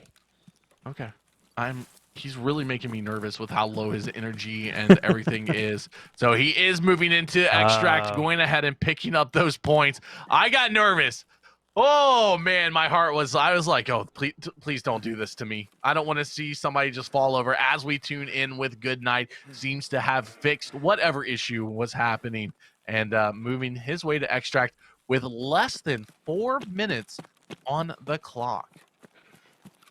It was unfortunate for Jay Wilk. Those 3 stashes all the way over there by railway, all 3 of them seem to be hit. At this point in the raid, that is a little bit heartbreaking for someone running to that stash with no energy. Unless it's not caught up. It might not be caught up. It should. No, there we go. It just good. caught up. Yeah, it's all good. Oh, going ahead and finding that backpack that he had dropped earlier. That's what he was backtracking for. Getting the backpack with all of those mags and that extra gun. And now should be making his way to the path to Lighthouse, I would assume, with 4 minutes left. Going ahead and playing it safe here. Last competitor in the map. Scav should be dead at this rock. Should not have respawned. So he should have a clear shot over here. And we will be getting updated points as soon as Goodnight is out. Well, an absolute bloodbath from this raid. In spots probably haven't seen a lot of bloodbaths before on Shoreline because there's no incentive to really run straight to resort. A lot of outside fights, a lot of sniping, a lot of really fun pushes in this map. So something to note here, though, Narwhal. Goodnight needs 14 points to take third. So we'll see how many exactly he racks up here with a survive because, you know, with the survival points plus any kills, dog tags, and moonshines. Wait, is he... Where is he? What is Ash doing? Wait, Ash, what is... That is a question I have asked many times myself, and I have never gotten an answer, nor do I want one. I have no idea what Ash is doing, but you know what? It's always a good time over at Ash's stream. Guys, it's a good time at all of these competitor streams. Make sure you head over to every one of the competitors, hit that follow button. Follows are free. Show them some love. And Goodnight is he really is running to. He did have Path to Lighthouse, right? That Path was to an Lighthouse is always up. Man. Yeah. What is he?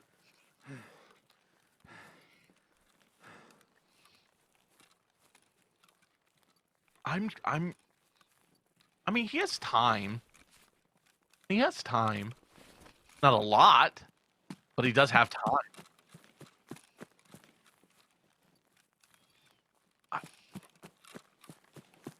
Nar, he's making me nervous, though. Making this push here.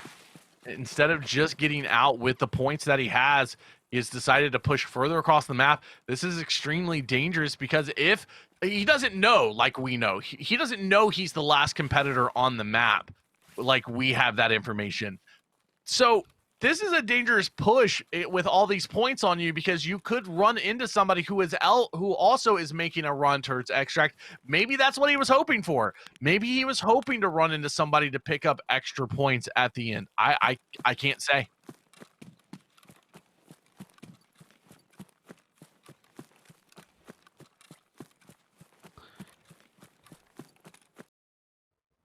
I mean, here's the good thing, right? Here's the good thing. If you don't know what you're doing, then the competitors can't know what you're doing. Maybe that's his tactic here. Maybe that's what Goodnight's going for, is the, I don't know what I'm doing, nobody can know what I'm doing, then I win. Yeah, what I will say is I have had the opportunity to watch Goodnight play in a bunch of tournaments, and he is a very smart, very cerebral player. You can bet that throwing everybody off and throwing us off, throwing the chat off is all part of his grand plan here. Goodnight, if he's one thing, that's resourceful. and he's smart. And the things that he's going to do, he knows exactly what he's doing. We're playing Connect 4. This man's playing 3D chess. Exactly. Yeah. I mean, my only concern is, you know, like people, it's one of those things where you would assume that he's checking stashes on his way out, but these are very well-known stashes. For 3 points versus losing all of your points, I don't think it's worth it. You know that people spawned over here. You know that this isn't a stash run competition. You know that the well-known stashes are all going to be hit. So I don't know if that was the best play in my mind, but it worked out for him as he was the last one on it. A few extra stashes to check, going ahead and getting out, saving it. He is thinking, he's sweating. That man is in it. He's in it to win it. And we will see exactly how he stacks up with the points here in just a moment, Narwhal, because, man, we saw some action on that map. That's that action I was expecting from this competition from the beginning. Everybody decided to go after blood in that one. Tell me, what was your highlight from the match? My highlight started right at the VoIP opportunity with Ash and Bubba. We didn't know it was Bubba at the time, and then we got a little, just a glimpse of Frictive back there, and it kind of was just like dominoes falling. Another really high point for me was Jay Wilk hiding right in that stash. No energy and a dream, and he did pull it off. He ended up getting out, drinking some of his points on the way out, but he did get out. It did work out for him. He did survive with 2 dog tags, might I add. Yeah, let's take a look at this scoreboard. We're going to bring it up here. J-Bebe still holding on to that first point, or that first place with 67, but Reefy nipping at his heels. Just, I mean, literally within striking distance, 4 points away. But the story I want to point out here is Rengar coming into third. He had 0 or 1 point after labs and has jumped up to third place just like that after 2 maps. But let's not count out Goodnight, because look at that. Goodnight sitting at 33 points. Also, they are tied for third as it stands right now. Ronan in 5th with 29, and Suddy not far behind with 28. And it's Bubba with 20. This is insane. I've got to point this out. You understand, after 3 maps, this is the closest I think we've seen a lot of our competitive teams here after 3 maps. With 2 maps left, anything can happen, especially going into the next map, Narwhal, and that being customs. Absolutely. We've seen multiple times one raid can change absolutely everything. And for especially these top 6 or 7 players, it is going to come down to the wire, to the last map. J-Bebe, Reefy, Rengar really showing us what they can do. Everyone really showing out for this. And whether it's gone well or gone not so well, we still have plenty of game left to change whatever it is going on. That is true. Very, very true. Well, with that being said, let's take a look at our customs match. See exactly what our competitors are going to be doing here when they are going for the boss's treasure. Narwhal, take it away. Tell everybody at home what we can expect. Our mission on customs is called Boss's Treasure. Reshala has stashed his golden TT in the new gas station office. But to get the key, you have to kill Reshala somewhere near the construction site to get the gas station office key off his body. You then have to grab the key, use it to get into new gas, to grab the golden TT and extract with it. You kill any PMCs and scavs in your raid. Again, any loadout, not allowed any thermals or T7s. 1 point per scav and PMC kill as always, plus 2 points for the dog tag on extract. Kill Reshala or a guard. Reshala will net you 5 points. A guard kill will net you 2 points each. If you extract, that's plus 3. And if you extract with that golden TT, that is an extra 10 points. So a really good opportunity to make up some points here for anyone interested. Very, very true. The golden TT did not come into play with our Group C because, unfortunately, the blue dude had the key in his gamma, and when he was taken out, it took it out for those points. So, with that being said, though, I'm interested to see how our competitors are going to attack this map. Narwhal, what would you do? How would you approach this if you were in this competition, knowing that there are a lot of points on the board, but also a limited amount that you can get from those points? Absolutely. I would still play a little bit conservative. I would hope for a spawn that's either by where I would call rocket chair, right next to the blue and big red over on that side of the map. I would get across the land bridge as fast as possible, kind of hole up near mechanic or somewhere like that. So I have the angles. I also have the ears to hear right outside of mechanic. I can hear everything going on over by dorms, over by skeleton, over in the stronghold or the construction site where you will find Reshala. Either trying to run in there might not be my best option, but I do want to make sure that I get to see Reshala before anybody from, let's say, the power building or old gas. It's going to be really interesting enigma to see how a lot of these really customs chads adapt to this playstyle as well. We've seen it in the last 2 maps. I'm really looking forward to this one as well. Yeah, I'm very interested to see the weapon choices that are going to come out from these competitors. I'm expecting now. This is a thing I never thought I would say during an invasion competition. I'm expecting to see SVDs. Like, I know that's a weird thing to say, but I'm expecting to see SVDs now, especially with a lot of the one-taps that we've been seeing out of these. The competitors just absolutely hitting some amazing shots. And my concern, though, is, and the thing that I'm most interested in, is the people who spawn further away from where Reshala and the gas station. We saw it last time with Mandini, where he spawned further away than he was like, there's no way I'm going to get there for the points. And he played it a lot more passive. He played it slow, but it did allow him to get the kill on the leader, the blue dude who had killed Reshala, who had killed the guards, who had the key. If he had been even a little bit more patient, the blue opened that door and got him that golden pistol, and we may have seen a little bit of a different game. But with that being said, our competitors are getting ready. They are loading up that loot, and we are going to find out right now exactly how it all unfolds, because I'm excited. We're jumping in with our points leader, Jay Bebe, spawning over here by that god spawn for dorms. We like to see this, but unfortunately he doesn't need to go to dorms. He needs to push to the other side of the map.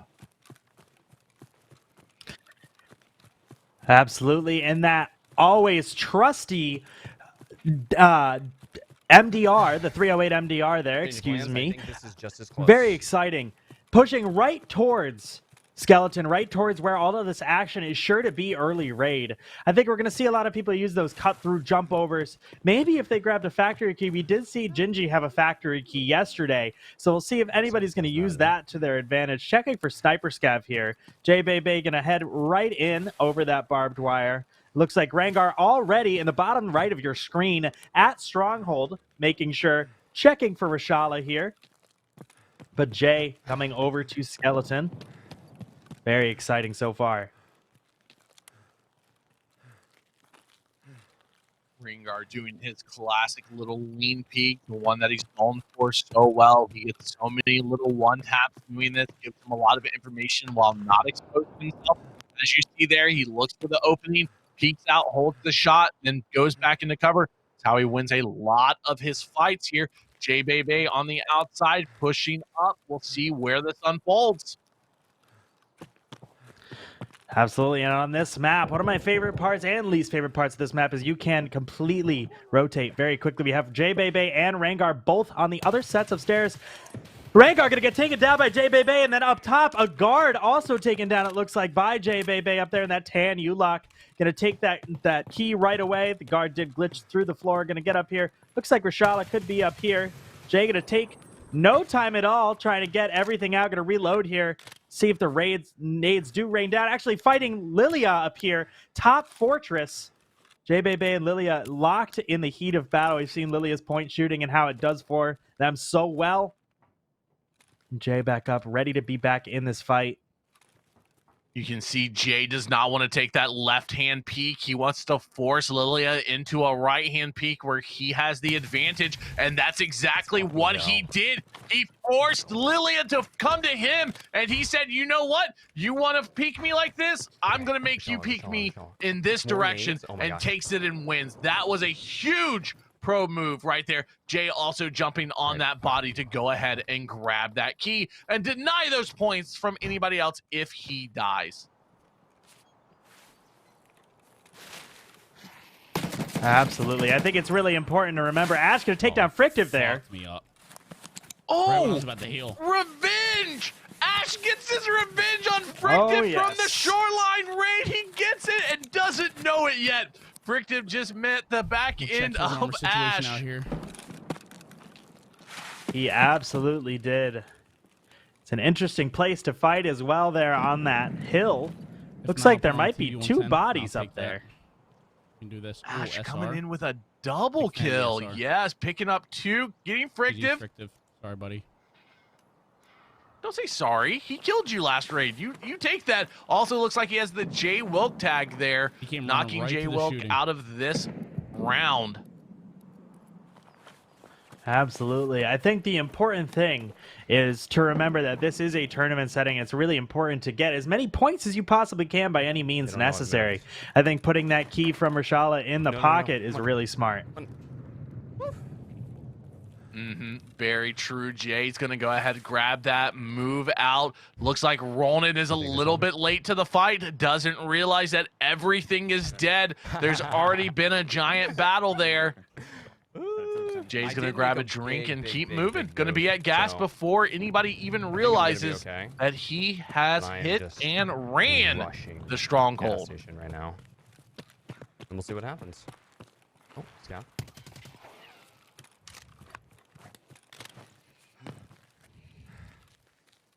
I think there's scams back at. Jay making a really smart play here, getting it done in Stronghold and then getting out of there.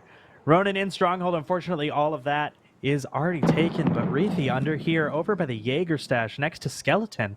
That is pretty much right outside Stronghold. Ronan does have a chance to possibly see him if he does move in the wrong direction here. We'll see what happens.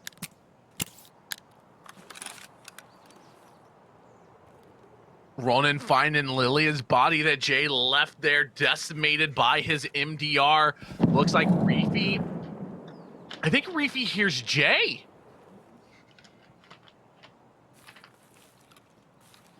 I think that is exactly what's happening is Reefy maybe heard Jay on the other side running towards gas station, doesn't realize it. Ronan is actually behind him, pushing straight towards him. Reefy hears the running, I believe, getting ready. Does he? No! Reefy turned back around! They just missed each other! Oh my gosh, like ships passing in the night. They are going to miss each other and move on with their day like nothing happened. Wow.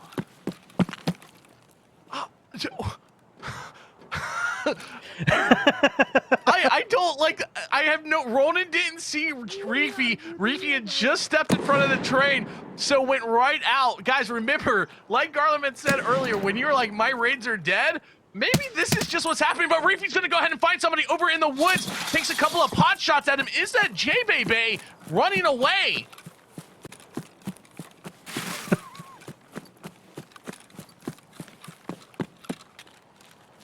But Ronan's gonna hear J-Baby going, or gonna hear Reefy going up onto the train. Gonna try to get shots on him. Jay has no idea. I mean, Reefy, I keep saying Jay, but it's Reefy. I'm so Mother of God. And this is a tough position to be in on that train bridge. Reefy gonna get off maybe just in time.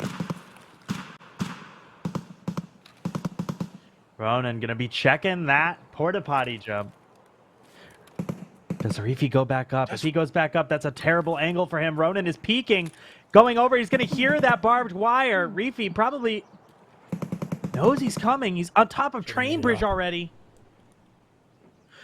And Ronan gonna get taken down by Reefy so fast, so furious, and Reefy gonna come out on the top of that, but he's still got one person to deal with in the forest. Could that be J-Baby? We're going to see he's going to grab that tag right away.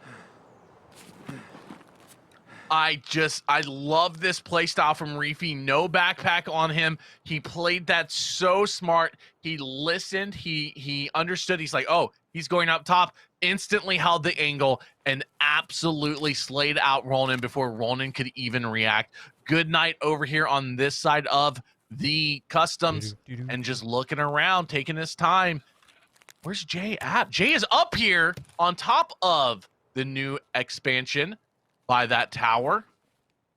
or one of the new expansions.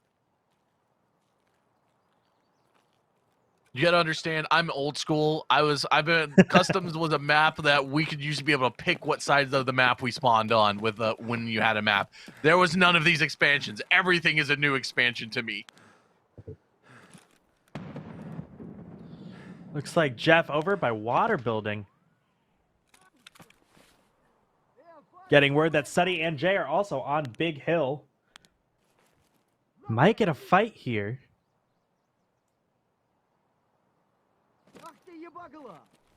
Goodnight and Jeff pretty close to each other near that power building. Jeff has an angle. Will he turn and see Goodnight running across? Goodnight by cut through. Gonna stop here. It's such a dangerous spot for him to be in. Jeff, he needs Jeff to be a just little bit missed more. him, but will he hear him in power? Power. All the bushes.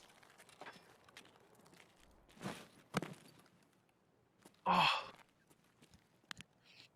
Almost everyone on this map over here. Goodnight gonna be taking some shots.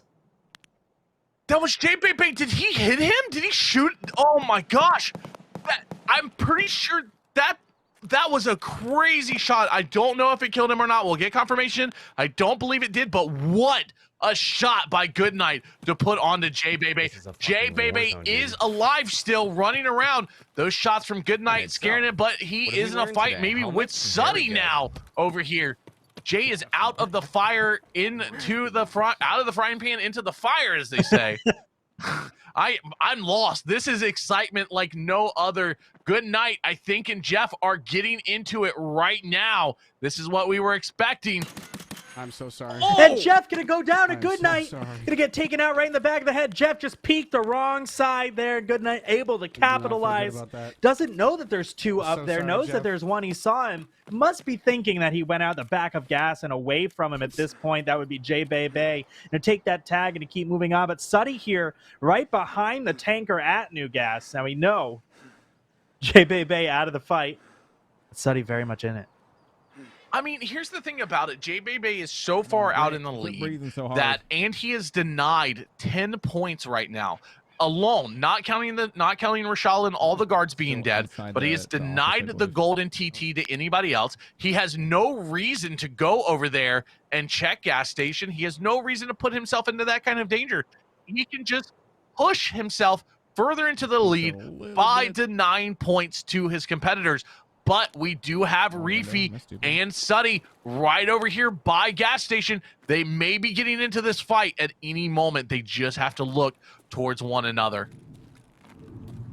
And Reefy heading towards where he was before. See if Suddy peeks. Looks like Suddy did miss. Reefy moving away, but there's still a chance here. There's definitely somebody on the train tracks behind me. Looks like Suddy just called out that there's somebody back there. Is he talking about Reefy or is he talking about someone else? I don't think that could have been Reefy.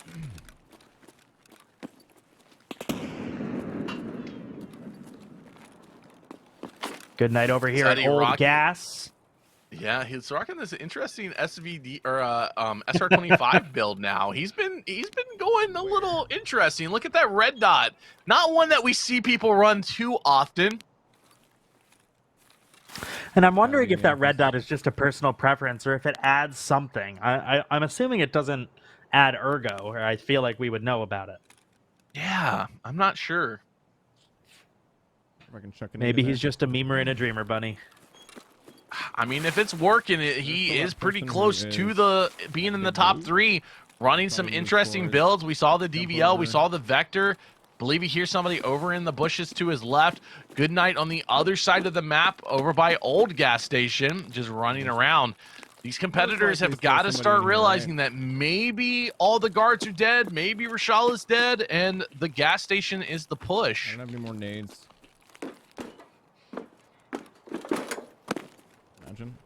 Imagine blind firing that. I really wish I had more nades. Suddy's still at gas. Of course, he doesn't have that key, but Ash heading out from the blue Connex and towards the train bridge here.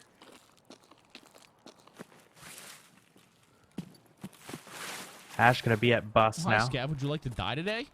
Maybe? Is it your day of death? Now that was unsuppressed. That is going to get heard across the map. And Reefy already turning around to head that way. Right. I think we are definitely going to see a fight here. It's just too close. Oh, no. Ash is prepared. He hears this. He hears Reefy making this noise. Reefy, you are 4 points behind the leader. He gets shot at by Ash, and he goes down. Oh. Ash drops him. Did they die? Doesn't seem like he knows yet. Now he does. Thanks, Reefy. Gonna grab Reefy's tag. We still got Suddy over by Gas. Could be a very quick. J-Bay has made his way over towards land bridge, large bridge. He's getting out. He doesn't care about the golden golden TT pistol. He has said, no, I've denied the points. Man, I gotta pay. I'm still in the lead. You guys have fun catching up to me on the last map, and he is running directly towards Extract. Absolutely, and like I said right at the beginning of this, playing the game, playing the tournament, not just going in it and trying to get the most kills, but really playing to the advantage. Ash is going to take some shots. Is that possibly Suddy?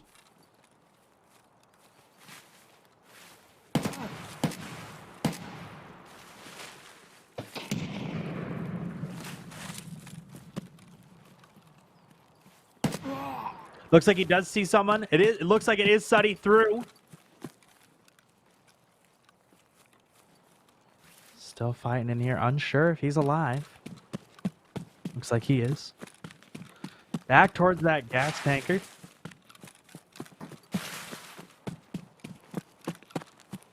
Ash gonna come back towards gas. We know Suddy loves this. We know he knows how to fight here. It'd be so bad. It's swelling up. Oh! Ash getting shot at by Suddy inside. Let's talk about this. One thing you can always count on for Ash, no matter what situation he's in, is good content. Absolutely. Make sure you're checking out all of our solo qualifier players on their streams as well. Suddy, my boy, why are we doing this? What's with the runaround? It is evasion on evasion here at the gas station on Customs in this Group D qualifier. Suddy versus Ash. A little bit of white play here. Having a great competitive spirit in this group. Absolutely. Buddy, I didn't know it was you. I would never. Oh no, I can't trust, dude. We can't trust. Suddy, absolutely right. This is a tournament setting. They could love each other outside of this, but once they get in there, it is the grind. We are doing the best that we possibly can to get it to that Sunday championship. They're both rotating around. Exactly. Those are teammates only in name at this moment. They are enemies for this competition, though. Dude, if I wouldn't have potatoed right there. Looks like we're going to get a meeting here very, very soon. Ash all the way at the back here. I'm about to become a TikTok. Probably not in a good way. Oh.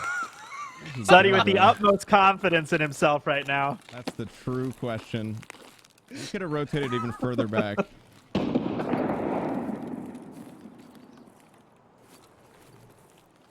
Ash, I believe, threw a grenade to kind of bait him a little bit further away from this. 8 minutes.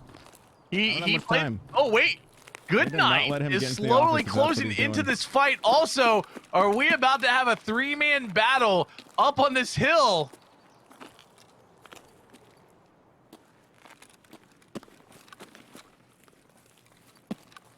And J-Bay extracting with that Rashala key, with that gas station key. Nobody is going to be extracting with that golden TT this raid. Jay said, I have enough points. There's too much going on at gas station, and he's absolutely right at this point. He's going to get out, deny those points for the rest of the field. Keep up to the top here.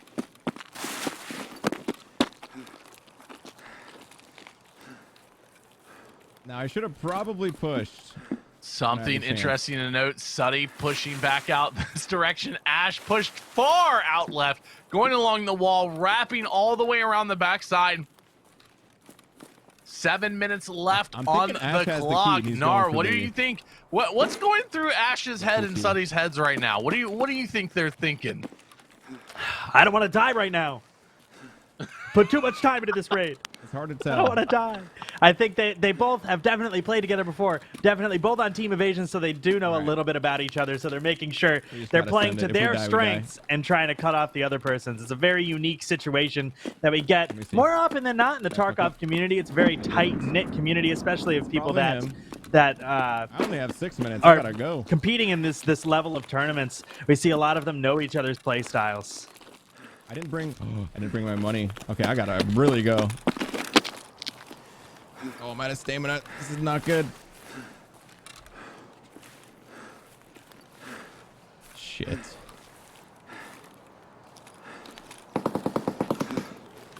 Oh no. The exhaustion's kicking in. Gotta let him go. I don't have time. I don't have time to fight. I have word that Ash is headed to extract. Might be able to see him though. Let's see. Yeah, Goodnight was pushing towards this hill. He had heard those grenades. He was looking for any kind of points that he could have got. But with time ticking down, Ash is going to go ahead and get out. Looks like Suddy is going to find a body from earlier that Reefy had absolutely laid out. Ash is out. Just leave Suddy. 5 minutes left. He should be able to make it to RUAF if it is open. Goodnight is already on his way over there. And what's going to be problematic for Suddy is Goodnight is going to be taking all of the scavs that may be up over here. He's going to be dropping those for points. But if he doesn't get out, they might run into each other. Quite possible, because we know Goodnight likes to use every single second of a raid. Private server. Absolutely, as you do in this situation. Private servers, amazing opportunity, not worrying about player scavs. Gonna take these points, maybe. Taking some points, but Suddy coming behind him here. We could...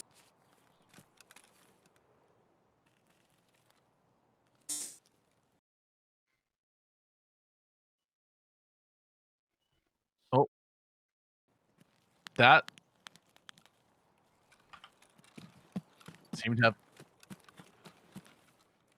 seems to be a little hiccup in the streams there. Nothing too big though, as we keep on going. Now here's the thing. Goodnight still battling it out, and Suddy closing in the gap. I think Goodnight's going to be okay to go ahead and get out. He is still killing scavs, taking every single point from Suddy that Suddy could have possibly got. Suddy does not realize he's right on the trail of Goodnight. Still didn't hear those suppressed shots, it doesn't seem like. Goodnight getting right towards extract, but we know he loves to use these extra minutes, these extra seconds even, to make sure he's getting every point possible. Looking towards it. Suddy pushing towards elbow. We could see a little fight here. I'm not sure what's going to happen. Not hearing that metal.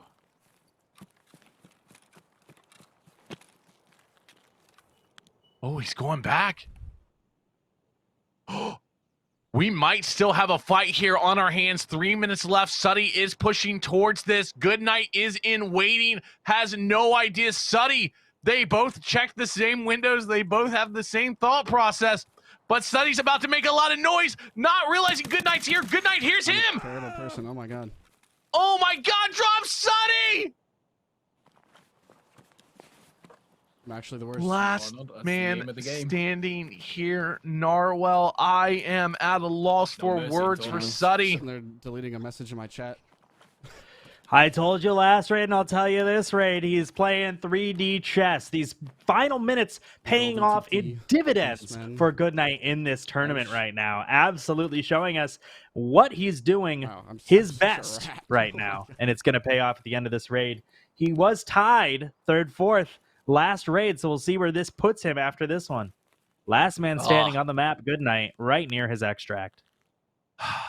Still waiting near that extract, holding, wondering, trying. We've seen this from him all day, where he just waits until the very last second, trying to get as many points as possible. But it does look like he's going to go ahead and jump into that extract and get out while checking bridge, obviously, for some more shots. Whew, man.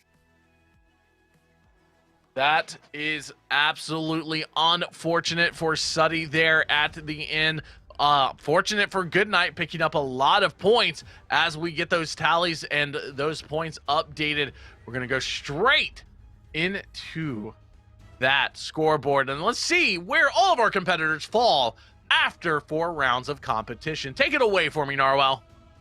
Well, we've got J-Bay still in first place. A lot of that might be from denying those points. Reefy with 65 in second place. Goodnight popping it up to third place with 51 points over Rengar in fourth with 33. Goodnight using those final minutes to his advantage over and over again in this tournament. Nobody is safe even in the last 30 seconds from this man. Suddy in fifth, and rounding out our top 6 is Ronan with 29 points. Bubba, not too far back. Ash, not too far back. Ash had 1 point before this raid. He got out, survived with 3 dog tags, ended up with 20 points. So just to show you guys, we have 1 map left, and the game is not over. Yeah, and this is something we have talked about over and over as we go into the last map of the day. This is Lighthouse. Lighthouse, the map that they had to qualify on. I think it's only right that this is the map that they have to finish on. And with that being said, we are going to be having airdrops every 3 minutes on Lighthouse. It is loud. People have been using those airdrops to their advantage. We saw it in the last group where an airdrop came in and people used it as an advantage to push specific fights over and over and over again. We will see how that unfolds here. Now, with the way the scores are setting and with the average of what we've seen from the past on this map so far, J-Baby sitting in a really solid spot at 83 points. Reefy a little bit further behind at 65. It's not a horrible, amount that he could still take first for the day. But remember, they are fighting for the top 3 to get into the championship that will be brought to you tomorrow here at 12 p.m. Eastern Standard Time, right here on this channel with drops enabled. And that is, honestly, drops. I hope to see you guys all here, but do me a favor real quick, Norwell, take it away. Tell everybody exactly what we can expect on this Lighthouse map for our competitors. Our mission on Lighthouse is called Air Support. Recover as many OFZ shells as you can from the airdrops and extract with them. Kill any scavs PMC in your way for points. Multiple OFZ shells may be looted, so OFZs, of course, being that 3-point item. If you extract with an OFZ shell, multiple, that multiplies, of course. Not allowed. Reap, Fleer, T7s, Scavs, and Rogues are the same amount of points. You get 1 point for each of those. So going to hunt the Rogues is a risky business here. 1 PMC kill equals 1 point. Have a dog tag on extract, you get 2 more points, and you extract, of course, you get those 3 points. What we've seen, interestingly, and as Bunny said earlier, there are airdrops every 3 minutes, and we've seen not just people using those to push fights, but also people using those to cover up sniper fire. We saw it with Dill killing Grizzly while the airdrop was going overhead last round, last time we had Lighthouse on this channel, and he couldn't hear him, and neither could the people around him. They couldn't hear where the shots were going. So this is going to be really interesting. It truly will.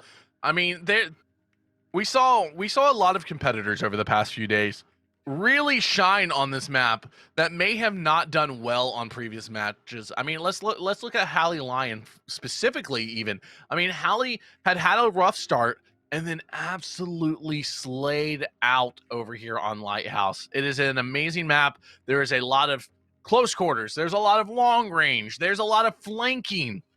There's going to be a lot of third party, especially with what we've seen over there at Pride Rock. We have seen so many fights unfold over there. What are you expecting to see here, JP? I am expecting to see the people with these South V extract or South Road extract and the spawn and that shore spawn. They're going to be rushing out of there as fast as possible. We saw it happen on Interchange where Rengar got shot at a little bit right at the beginning of raid, and it kind of didn't set him up for the best raid. He ended up pulling out some points from that, but it was a lot harder. It's really going to be tough on this one. There's going to be shots ringing all around, haircuts going around. They're free today at the cost of 1 M62 bullet. We're going to see how many people fall victim to that and how many people can play it slow or quick enough to survive. Very true, and that is exactly what it's going to come down to.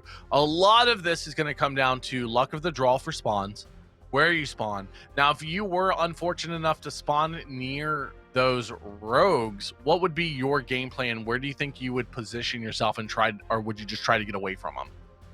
Oh, I'm getting out of there.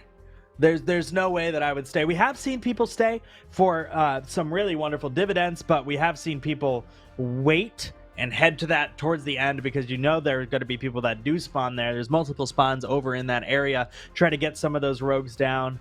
If I was all the way up there, I'd probably try to find a good way to get some of those gunner rogues that aren't going to turn around and shoot at me right away, and just kind of keep an eye out for the ones on the ground and the ones on North Building, of course. Very, very true. And the other thing that's going to happen here is the RNG, because remember, like we've said, every 3 minutes, airdrops are coming in. OFC shell, 3 OFC shells per airdrop. So trying to keep track of those is something that we haven't really been able to do for our competitors. Our competitors, they keep saying, like, I've lost them. I have no idea, because they are so dangerous. But with that being said, though, let's go ahead and jump right in with our competitors. We're going to hop in with Lilia as she spawns in over by the water.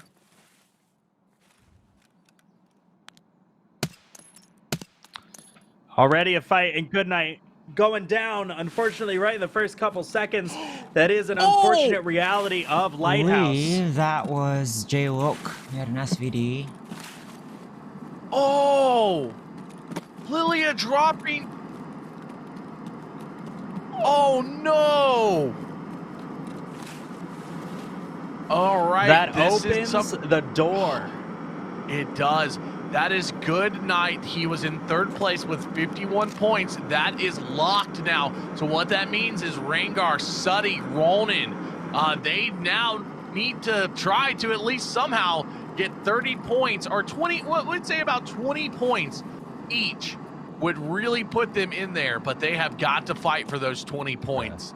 That is a crazy opening to this competition. That is huge for 4th and 5th. The water cross there for me was an interesting choice by Goodnight. What do you feel about that, Narwhal? Well, I think the water is a really difficult thing to traverse. I think that he just got caught at a bad time, an unfortunate spawn right next to each other. I mean, you have to be thinking in a tournament like this that this is something that could happen. But GG's to Goodnight. He played really well. Unfortunately, not going to be able to use those last minutes of the Rage's advantage this time, but a really good play from him in this tournament. But it does leave the door open, especially for Rengar and Suddy. 33-32 points. If they get 20 points in this raid, that puts either of them into 3rd place and into our championship. Very true. As we tune in with Lilia and Ronin, they are both right next to each other on this path to the lighthouse. Looks like Ronin hears Lilia making a sprint. Is this going to be revenge for what just happened to Goodnight? Is Ronin going to get the drop? But Lilia gets the first shot. Asshole. Oh! Lilia shooting through the wood. Should keep spraying him down. Hopefully gonna get him. But Ronin's still up, healing up. This is something you never want to do. You never want to allow a good player to get some heals out. You need to push it. Wait, I got him to shoot. Lilia unfortunately getting caught with a nade out. What the fuck? Oh! We've got Rengar now tossing nades up to Pride Rock. Now this is over here. This is on the side of the chalet. We have Rengar versus Suddy. 4 and 5 battling it out. They have no idea that this is who is fighting, and they have no idea that the door is open for either one of them. Rengar's gonna go ahead and light Suddy up. Suddy's in trouble. His chest is yellow. Rengar's gonna go ahead and spray him as Suddy pushes out the door and takes the win. Rengar is on track to take 3rd place. No! Dude. I hit the prunky too, dude. Oh my god. Rengar goes down to Frictive, so that leaves, I believe Ronin is down as well. No, Ronin did win that fight. Frictive drops Rengar takes out Sunny. Sunny, Ringar, both were in space to try to come back. This is 6th place is now the closest to Good Night. It is looking really good for Good Night right now to stay in the top 3, to be in the competition tomorrow, to try to win that money. But man, what an unfortunate turn of events. That all happened so fast, I feel like my head is still whirling. Frictive taking out the 4th place player, Rangar. Unfortunately, not going to be in that top 3 tomorrow, but really wonderful play from Rangar. Seeing him double his points from Raid 1 to Raid 2 is really cool to watch. Hey. Frictive with a smoke out here. I don't know if anyone's over your chat, but like to go through here regardless. I am just speechless. I am at a loss for words about what just unfolded there. That is one for the books here at Evasion. We had an opening for 4th and 5th. They started fighting. 4th wins against 5th, and then Frictive just says, I don't really care about your fight. You're dead. I win, and now Good Night's in a great position. We're not gonna die, guys. We're all good.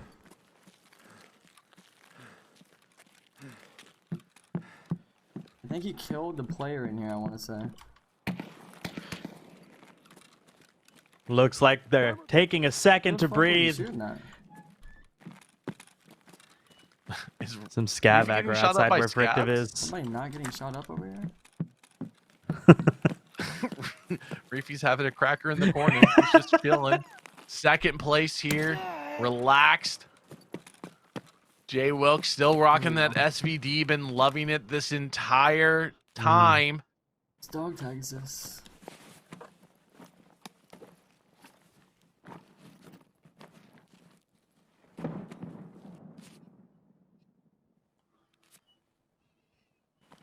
I don't see if Frictive grabbed the dog tag or where it might be. It's hard to say. That's a lot of grenades. Is this all grenades? I got all these look, right? Sonny, Sonny, what are you doing, man? Sonny, you don't have to level strength in this tournament, man. What a fucking guy, dude! I had the same idea. Good shit, bro. I like it. Sonny, I'm gonna be honest. You do know there's more grenades in his pocket.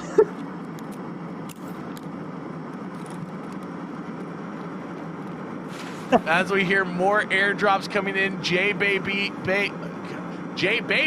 over here by the train depot, going ahead and trying to check for anybody up on the mountain and take shots. So you do know the strength gets reset if you were to come back tomorrow, right? Like, you don't get to keep your strength that you gained by carrying all of those. I understand the nature of the peaks in his fight with Rangar now. Where's the PMC?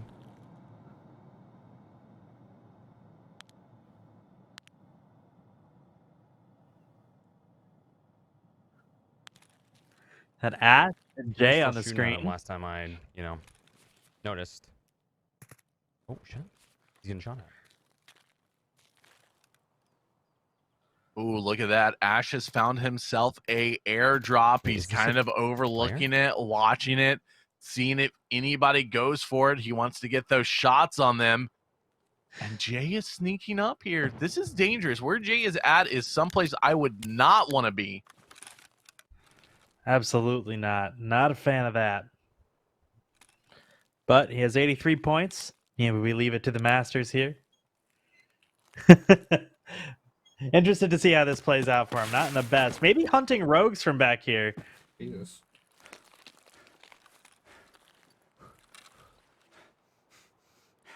This is what we've talked about over and over. Everybody is so apprehensive of Pride Rock, thinking people are up there. But the problem with being up there is exactly that. Everybody thinks you're up there, so they're going to be scanning that over and over, trying to take shots on you. Reefy's just hanging out. He's having snacks. He's drinking. He's popping Propitols and adrenalines. He's just having a good time over here. But what Bubba doesn't realize is that Reefy's there, and Reefy decides to push at the worst possible time. Are these two going to hear each other and get into a fight? I think they may. No, Reefy! No! Reefy! Oh!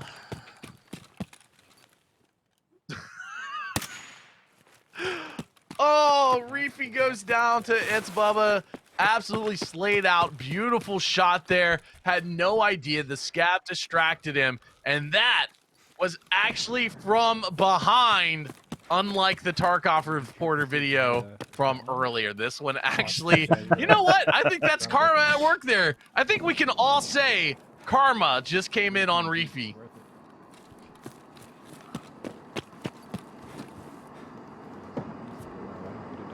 Another airdrop coming in.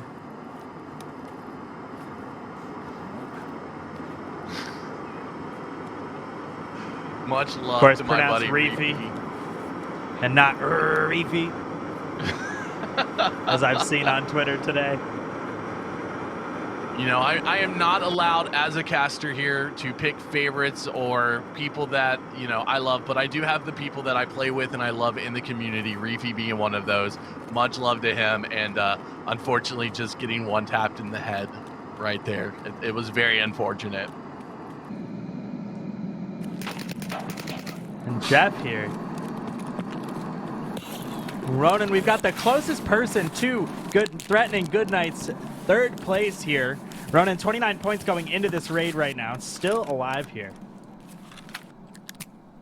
I gotta say, Ash is just enjoying himself. He's having a nice little stroll through the woods. He knows where some airdrops are, just listening, hanging out. But what he doesn't realize is Ronan is running up this hill towards him. They are both very close to one another at this airplane. Looks like Ronan's gonna go to the left. I think they hear each other. Oh. Yeah, Ronan's taking the shots onto Ash. Ash is trying to answer back, finds it, puts a little bit of bullets onto it, but it's not going to matter in the end. Ronan is going to go ahead and drop Ash down. Beautiful fight there. Great way to end the day. Ash, much love, great showing, coming back with some huge points towards the end. Absolutely. Moonshine in the bag. The moonshine buff, I believe, is still in effect, Bunny. That is correct. They can drink that moonshine and get the buff here for this last map. So it's a good call.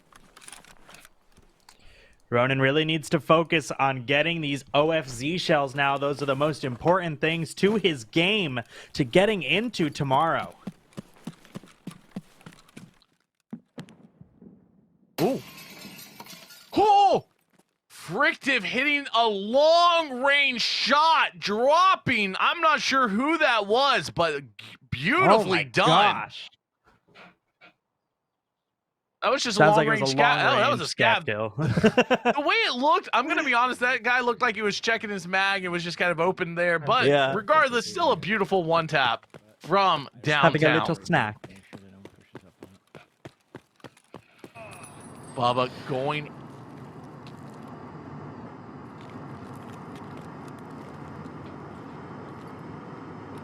Looking, J Baby, I think, is fighting all of the rogues over here, just having a good time.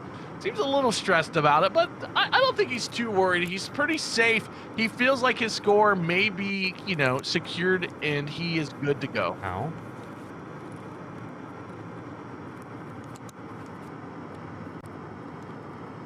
He's got this. Come on, Jay. You can take out these guys. You already farmed them up. This is nothing. 3 OFZs. Whoa! Wow. Oh, no. And achy, breaky heart. Billy Ray Cyrus yeah, ending right to there to that raid. Oh, Ribeye going ahead and dropping Jay Baby. Now, one thing to note, I don't know if you saw, there was a grenade flying at Jay also that we heard explode after. He was in a pickle there, but great showing by Jay. More than likely going to be our winner, but Roll! Oh! Frictive right at the end here. Frictive out here shooting heads and crushing dreams in this tournament. Oh, man. What an absolute slay there. Oh. Wilk, Frictive, and Bubba, the only 3 left on this map, playing in the tournament right now. I just want you to know also that because Frictive just took Ronan out, Ronan was the next closest, vying for that 4th place slot from Goodnight at 32 points. And that has... Frictive has dashed everybody's dream. I think Goodnight may have paid Frictive to stop everybody from coming for his 3rd place spot.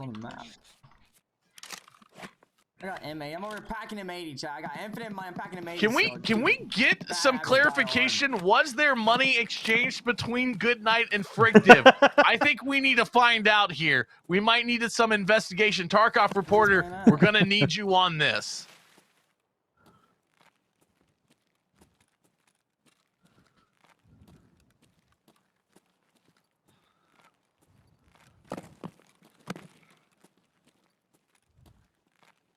And Frictive's hungry.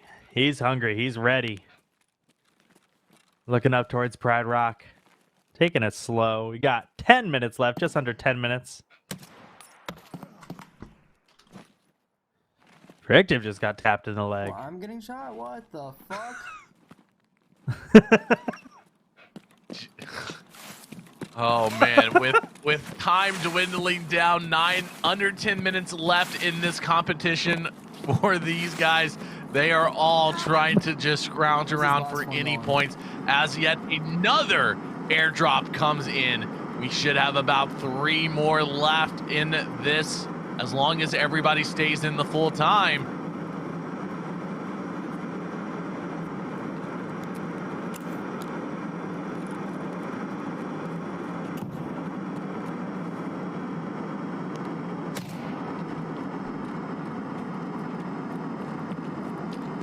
Something to point out here, Narwhal. Mathematically speaking, all right, Frictive could still take this from Goodnight.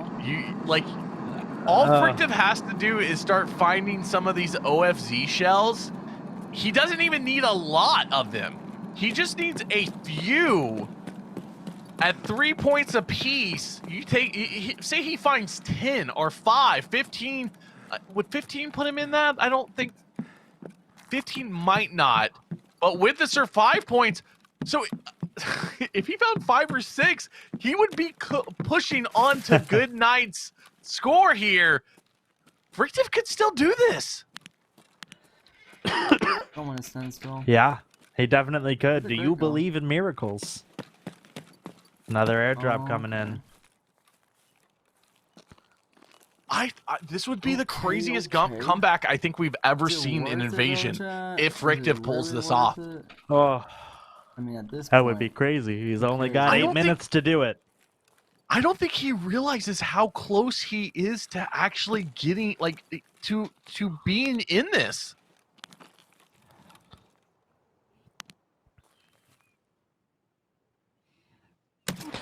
Frictive starting off this tournament by getting headshot, 1 tap by a scav on lab or raider on labs, and he could end this tournament with the greatest comeback in Evasion history. I'm about to go loot. What am I doing?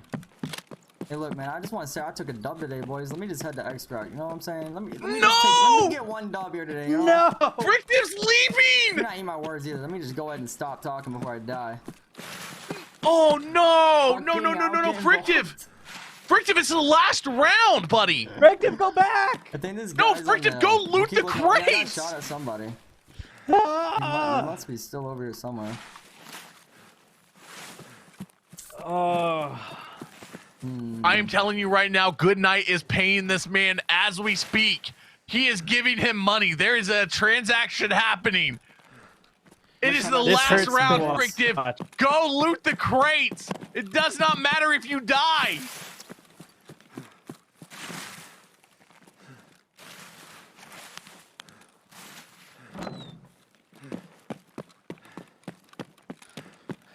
Get rolled. The only W that matters is if you move on to tomorrow, Frictive. Please go back. Oh my gosh, they have no idea. He has no idea. Oh man. Just remember, tags are 2 points, and you get points for the tags even if you didn't kill them. Ooh, that's good. Also, remember, OFZ shells are worth points. Please go and get them. Running all the way over there and then trying to run all the way back over here. I just don't think I got the time, chat. I really don't. Especially if I get in a fight. Don't you have path to Shoreline? You would be fine.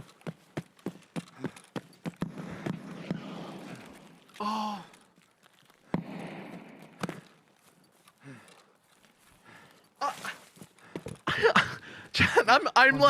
I'm speechless right now because I want to see this comeback. I want Frictive to do the thing that we think he's gonna do as Bubba goes ahead and finds himself a stash over on the shore. I mean, a airdrop over on the shore, picking up some more OFZ shells. Competitors still on the map. Frictive, it doesn't matter, buddy. If you die or live here, it's all about the glory. Go for the glory.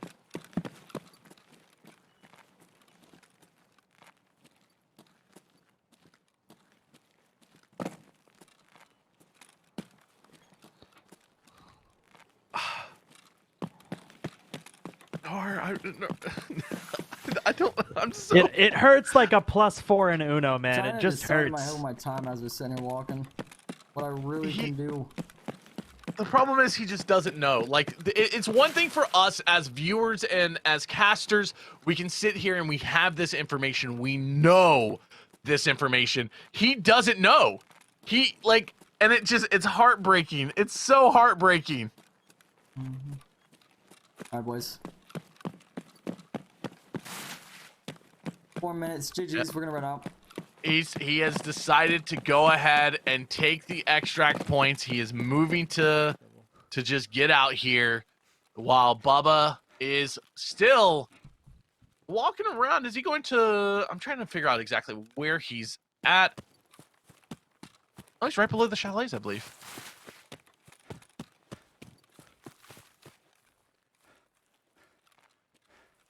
I might even suggest maybe trying to recover your... Let's see. Let's see how many shells Bubba has racked up. He's been kind of quiet on this board, going ahead, getting a couple of kills here and there. All he needs to do is pick up a couple of OFZ shells, OFZ shells, or Z, as our previous caster Jeepo said. I love you, Jeepo, but I don't know where the ED comes from in Z.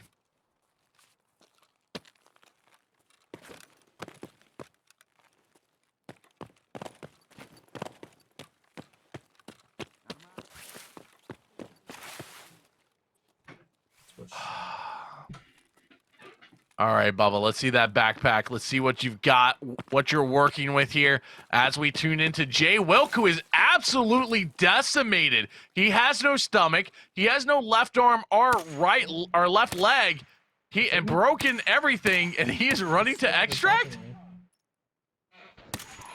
Looks like he's just going to try to make it out with what he's got.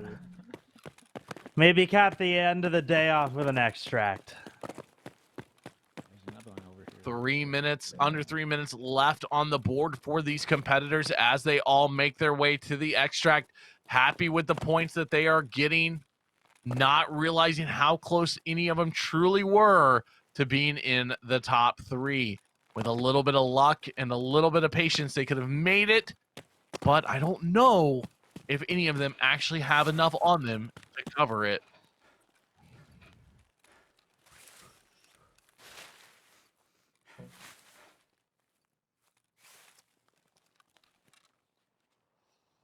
Jay Wilkes deciding to take the safe route towards this extract, using the shoreline, using that brim up there to cover him in case anybody is up on the mountain.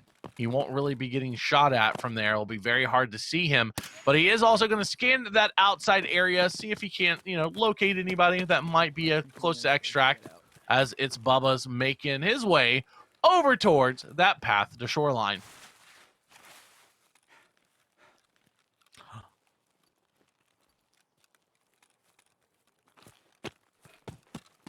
I'm so curious here, Nard. Like, I'm my heart's a little broken. I'm gonna be honest. My heart's a little broken right now. Me too. Me too. It is. But we've had a great day so far, and the end of this tournament has been fun still. It's been a really interesting road for the end of this round. It truly has, as it's Bubba goes ahead and hops into extract. Going ahead, getting out. Do still not know how many OFZ shells Bubba picked up, but Frictive may hear something. He's very apprehensive about making a push towards this extract. Wait. He heard Frictive and saw him. Frictive going ahead and running towards the extract saying, "No, I'm good, man. I'm just going to get out. I'm taking a W." Frictive, 5 seconds on the clock. J-Wilk did see him, pop some shots. Has no idea that he's already in extract, and he is moving out. 35 seconds. J-Wilt cannot waste time here, needs to hurry up and get into that extract. Remember, they need at least 7 seconds on the clock to extract. With 20 seconds left, he's extremely close, but he is taking a lot of time to get over there. 15.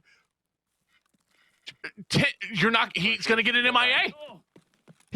That's MIA. There's no way he can extract. What's he doing? That is another MIA today. That is unfortunate for Jay Wilk. But man, what a showing by all of our competitors. Heartbreaking. It happens. We've all been there. Narwhal, what did you think of your first ever cast here with Evasion? Dude, give me your rundown. What did you think of the event? I thought this was a really cool event. I think the airdrops, the moonshine buff, the OFCs being extra points, I think the way that it was set up was really awesome. So props to the Evasion team for setting that up in the first place. This is really interesting. Like I said right at the beginning, this is an absolute stacked group. And they showed up and they showed out. They showed their knowledge of the game. They showed their mechanical skill. And they showed their rotation skill. They really showed everything that they had to show in this. And it was really wonderful to watch. It truly, truly was. I want to go ahead and everybody from today's group, from yesterday's group, let's get a round of applause in chat. Much love to all of our competitors. They all earned a spot here, and they slayed for us, and they have put on one of the best shows we have ever had at Evasion. Honestly, for the NA solos, it has been a pleasure. But with that being said, though, we still have one more day of events.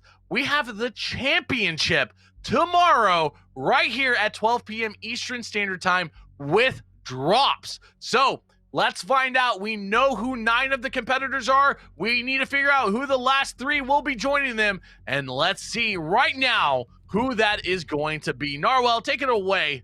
Let's see who is going to be up on this. Looks like J Bebe. Oh my goodness. Oh, what? J Bebe taking it down with 88. Reefy with 65, and Bubba sliding up into that 3rd position with 52 points. Just 1 above Goodnight. We said it right at the beginning. Bubba could do it if he had those OFZs. We did not get a look in his backpack, Bunny, but it does seem like he got those OFZs. He got those kill points. He got it, and he pulled it through, and we will be seeing Bubba, Reefy, and Jay on Sunday. Oh, wow. We had said so much, like, hey, Frictive could do this, Ronan could do this, Sunny could do this, Rengar could do this. That is how close this was.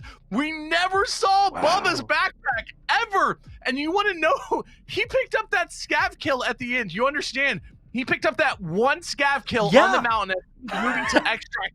That 1 scav kill is what changed this score from being tied and coming down to PMCs to him moving on to the finals on Sunday. I didn't think it was actually going to happen. Oh, good night, buddy. You put on one heck of a show. Just beat out by 1 point. J Bebe with 88, Reefy with 65. Honestly, guys, we are going to have one heck of a championship tomorrow. That is, oh my gosh, I am just at a loss right now. I am at a loss, guys. Thank you so much for everything. Seriously, this last of today has been up and down and just left and right and crazy. I can't honestly thank you enough. Do me a favor, Narwhal, once again, tell everybody who you are and where they can find you.